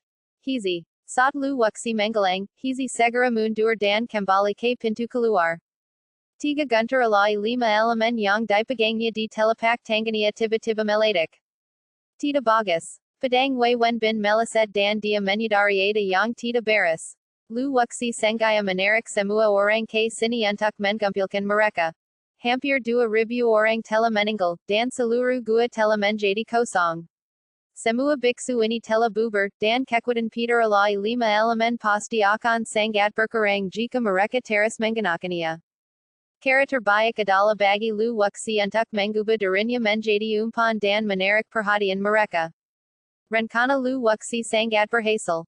Dia melarikan diri dengan bantuan teleportasi, dan sudah terlambat bagi para biksu yang berkumpul untuk menghindarinya. Boom boom boom. Tiga gelembang kejut melonyak keluar sekaligus, membentuk lingkaran cahaya yang menyapu ke segala arah. Crack, crack. Berbagai suara berderak bergema di sekitar, suara tulang dan daging pada saling terkait dan ruang itu dipenuhi kabut darah merah. Setelah memanen 5 atau 600 jiwa lagi, jumlah orang yang tersisa di ladang semakin sedikit. Bahkan Chen Kan dan Zhu Li menunjukkan ketakutan di mata mereka. Lu Wuxi bukan manusia, dia iblis. Inilah yang dipikirkan Zhu Li saat ini. Sekalipun anda berada di alam dewa, tidaklah mudah untuk membunuh begitu banyak orang. Lu Wuxi, aku mengutukmu. Aku mengutukmu untuk menderita hukuman alai selama beberapa generasi mendatang. Para biksu yang selamat bersumpah atas nama jiwa mereka untuk mengutuk Lu Wuxi selama beberapa generasi mendatang. Sejumlah besar sumpah beratun bergema di mana-mana, dan kitab suci surgawi bergerak sedikit dan semua kutukan lenyap tanpa jejak. Lu Wuxi telah menguasai sedikit jalan surga, dan setelah mengintegrasikan Tian Yan Lu, hampir mustahil baginya untuk dihukum oleh surga. Melihat 500 orang yang tersisa, Lu Wuxi menggerutkan kening. Mereka telah belajar dari kesalahan mereka dan semuanya berhamburan. Pada dasarnya mustahil untuk mengumpulkan mereka kembali. Wei Wenbin dan Shen Chao, yang paling dekat dengan Lu Wuxi, telah berubah menjadi debu dan menggelang tanpa jejak. Hanya tersisa 5 elements divine thunders. Akan sulit untuk membunuh mereka semua. Yang terjadi selanjutnya adalah pertarungan jarak dekat yang sesungguhnya. Pada titik ini, Lu Wuxi harus memusnahkan seluruh sistem dan membunuh mereka semua. Kedua belah pihak berada dalam kebuntuan. Para cultivator di sekitar mereka tidak berani melangkah maju, dan Lu Wuxi juga tidak bergerak. Setelah 3 kali pemboman oleh Peter alai 5 elemen, retakan yang tak terhitung jumlahnya muncul di seluruh gua, dan jejak cahaya terpancar dari retakan tersebut. Selama area ini diledakan, mereka dapat meninggalkan alam kuno Yuengkong. Chen Kan, Zhu Li, kalian begitu bernafsu ingin membunuhku, mengapa kalian tidak berani maju ke depan? Tatapan mata lu wak sitar tuju pada wajah shen kandan zuli dengan tatapan menjejek. Dialek alak ole lu wak si, wajah chen kandan zuli berubah sangat muram. Mereka tidak bodoh, jadi siapa yang tahu apakah lu wak si masih memiliki 5 elemen guntur aloi di tangannya. Lu wak si, jangan terlalu sombong. Hari ini kami akan menegakkan kedalan atas nama surga dan membunuhmu, iblis. Masih ada beberapa anggota keluarga zu yang masih hidup. Mereka melangkah maju dan berteriak keras. Hanya ada momentum, tidak ada tindakan. Tangan para cultivator lain yang memegang pedang mulai gemetar, dan momentum mereka sepenuhnya ditekan oleh lu wak si. Pada saat itu, sebuah batu besar jatuh dari atas kepala mereka, dan lebih dari 300 biksu sangat ketakutan hingga mereka duduk di tanah seperti burung yang ketakutan. Senyum mungkil di bibir lu wak si. Orang-orang yang tersisa tidak perlu khawatir karena hati tawazam mereka telah runtuh. Karena kalian tidak mau bertarung, maka aku akan membunuh kalian satu persatu. Lu wak si mengambil inisiatif untuk menyerang dan meminta Hizi untuk menjaga pintu keluar agar yang lain tidak bisa melarikan diri. Setelah berhasil menembus tingkat ketiga spiritual abadi, ditambah dengan telepak tangan alai 5 elemen dan jarum alai zanyan, tidaklah sulit untuk membunuh musuh di puncak alam zangsian. Piso house darah dengkat bagaikan sabat kimation. Bergegas ke area kiri, para cultivator yang berdiri di sana begitu ketakutan hingga mereka berlari ke arah chen kandan zuli, tidak berani bertarung dengan lu wak si. Ini adalah pemandangan yang tidak pernah diduga sebelumnya. Mereka benar-benar dikejar oleh spirit fairyland. Di antara mereka ada banyak master alam zangsian tingkat tinggi yang bahkan tidak memiliki keberanian untuk melawan lu wak si. Chen kandan zuli menggelengkan kepala, memegang pedang panjang, dan bergegas menuju lu wak si. Menghadapi serangan dari keduanya, lu wak si sengaja menghindarinya. Saat ini belum waktunya untuk menghadapi mereka. Ada juga sejumlah besar biksu yang bergegas menuju pintu keluar. Hizi juga berada di bawah banyak tekanan. Menghadapi serangan ratusan orang, dia agak tegang.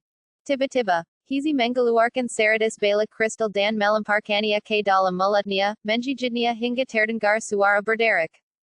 Setelah memasuki perut, energi kekacauan yang mengerikan menyapu, dan aura Hizi tiba-tiba meningkat, seolah-olah dia telah membuat terobosan dalam kultivasinya. Karena tidak ada energi iblis atau aura binatang abadi di tubuh Hizi, saat ia menerobos, seseorang hanya dapat merasakan kekuatan di tubuhnya terus meningkat. Kemampuan tempur aslinya sebanding dengan alam yuanjin tingkat rendah. Setelah terobosan itu, kekuatan tempurnya melambung tinggi dan sebanding dengan alam abadi tingkat tinggi. Dengan ayunan tongkat api di tangannya, lebih dari 100 pendeta yang menyerbu terpental. Setelah lu wak si menghindari serangan zuli dan chen kan, dia secara khusus menargetkan para cultivator dengan kultivasi yang lebih lemah. Setiap serangan pedang dapat merenggut nyawa. Pembunuhan itu berlangsung semakin cepat. Semuanya bersatulah, lu wak si sudah kehabisan tenaga. Selama kita bersatu, kita pasti bisa membunuh lu wak si. Beberapa tetua keluarga zu yang tersisa tampak seda. Semua orang bertarung sendiri-sendiri, dan banyak cultivator yang mati secara misterius. Mereka bahkan menyerah untuk melawan dan membiarkan diri mereka dibantai oleh lu wak si. Jika mereka melawan dengan keras kepala, tidak akan mudah bagi lu wak si untuk membunuh mereka dengan mudah. Semua orang tetap aku tak aku dan terus bersembunyi dengan putus asa, menunggu orang lain membunuh lu wak si, sehingga mereka memiliki kesempatan untuk bertahan hidup. Lu wak si, kumohan jangan bunuh aku. Saat pedang peminum darah hendak menebas, seorang zangsian puncak tiba-tiba berlutut.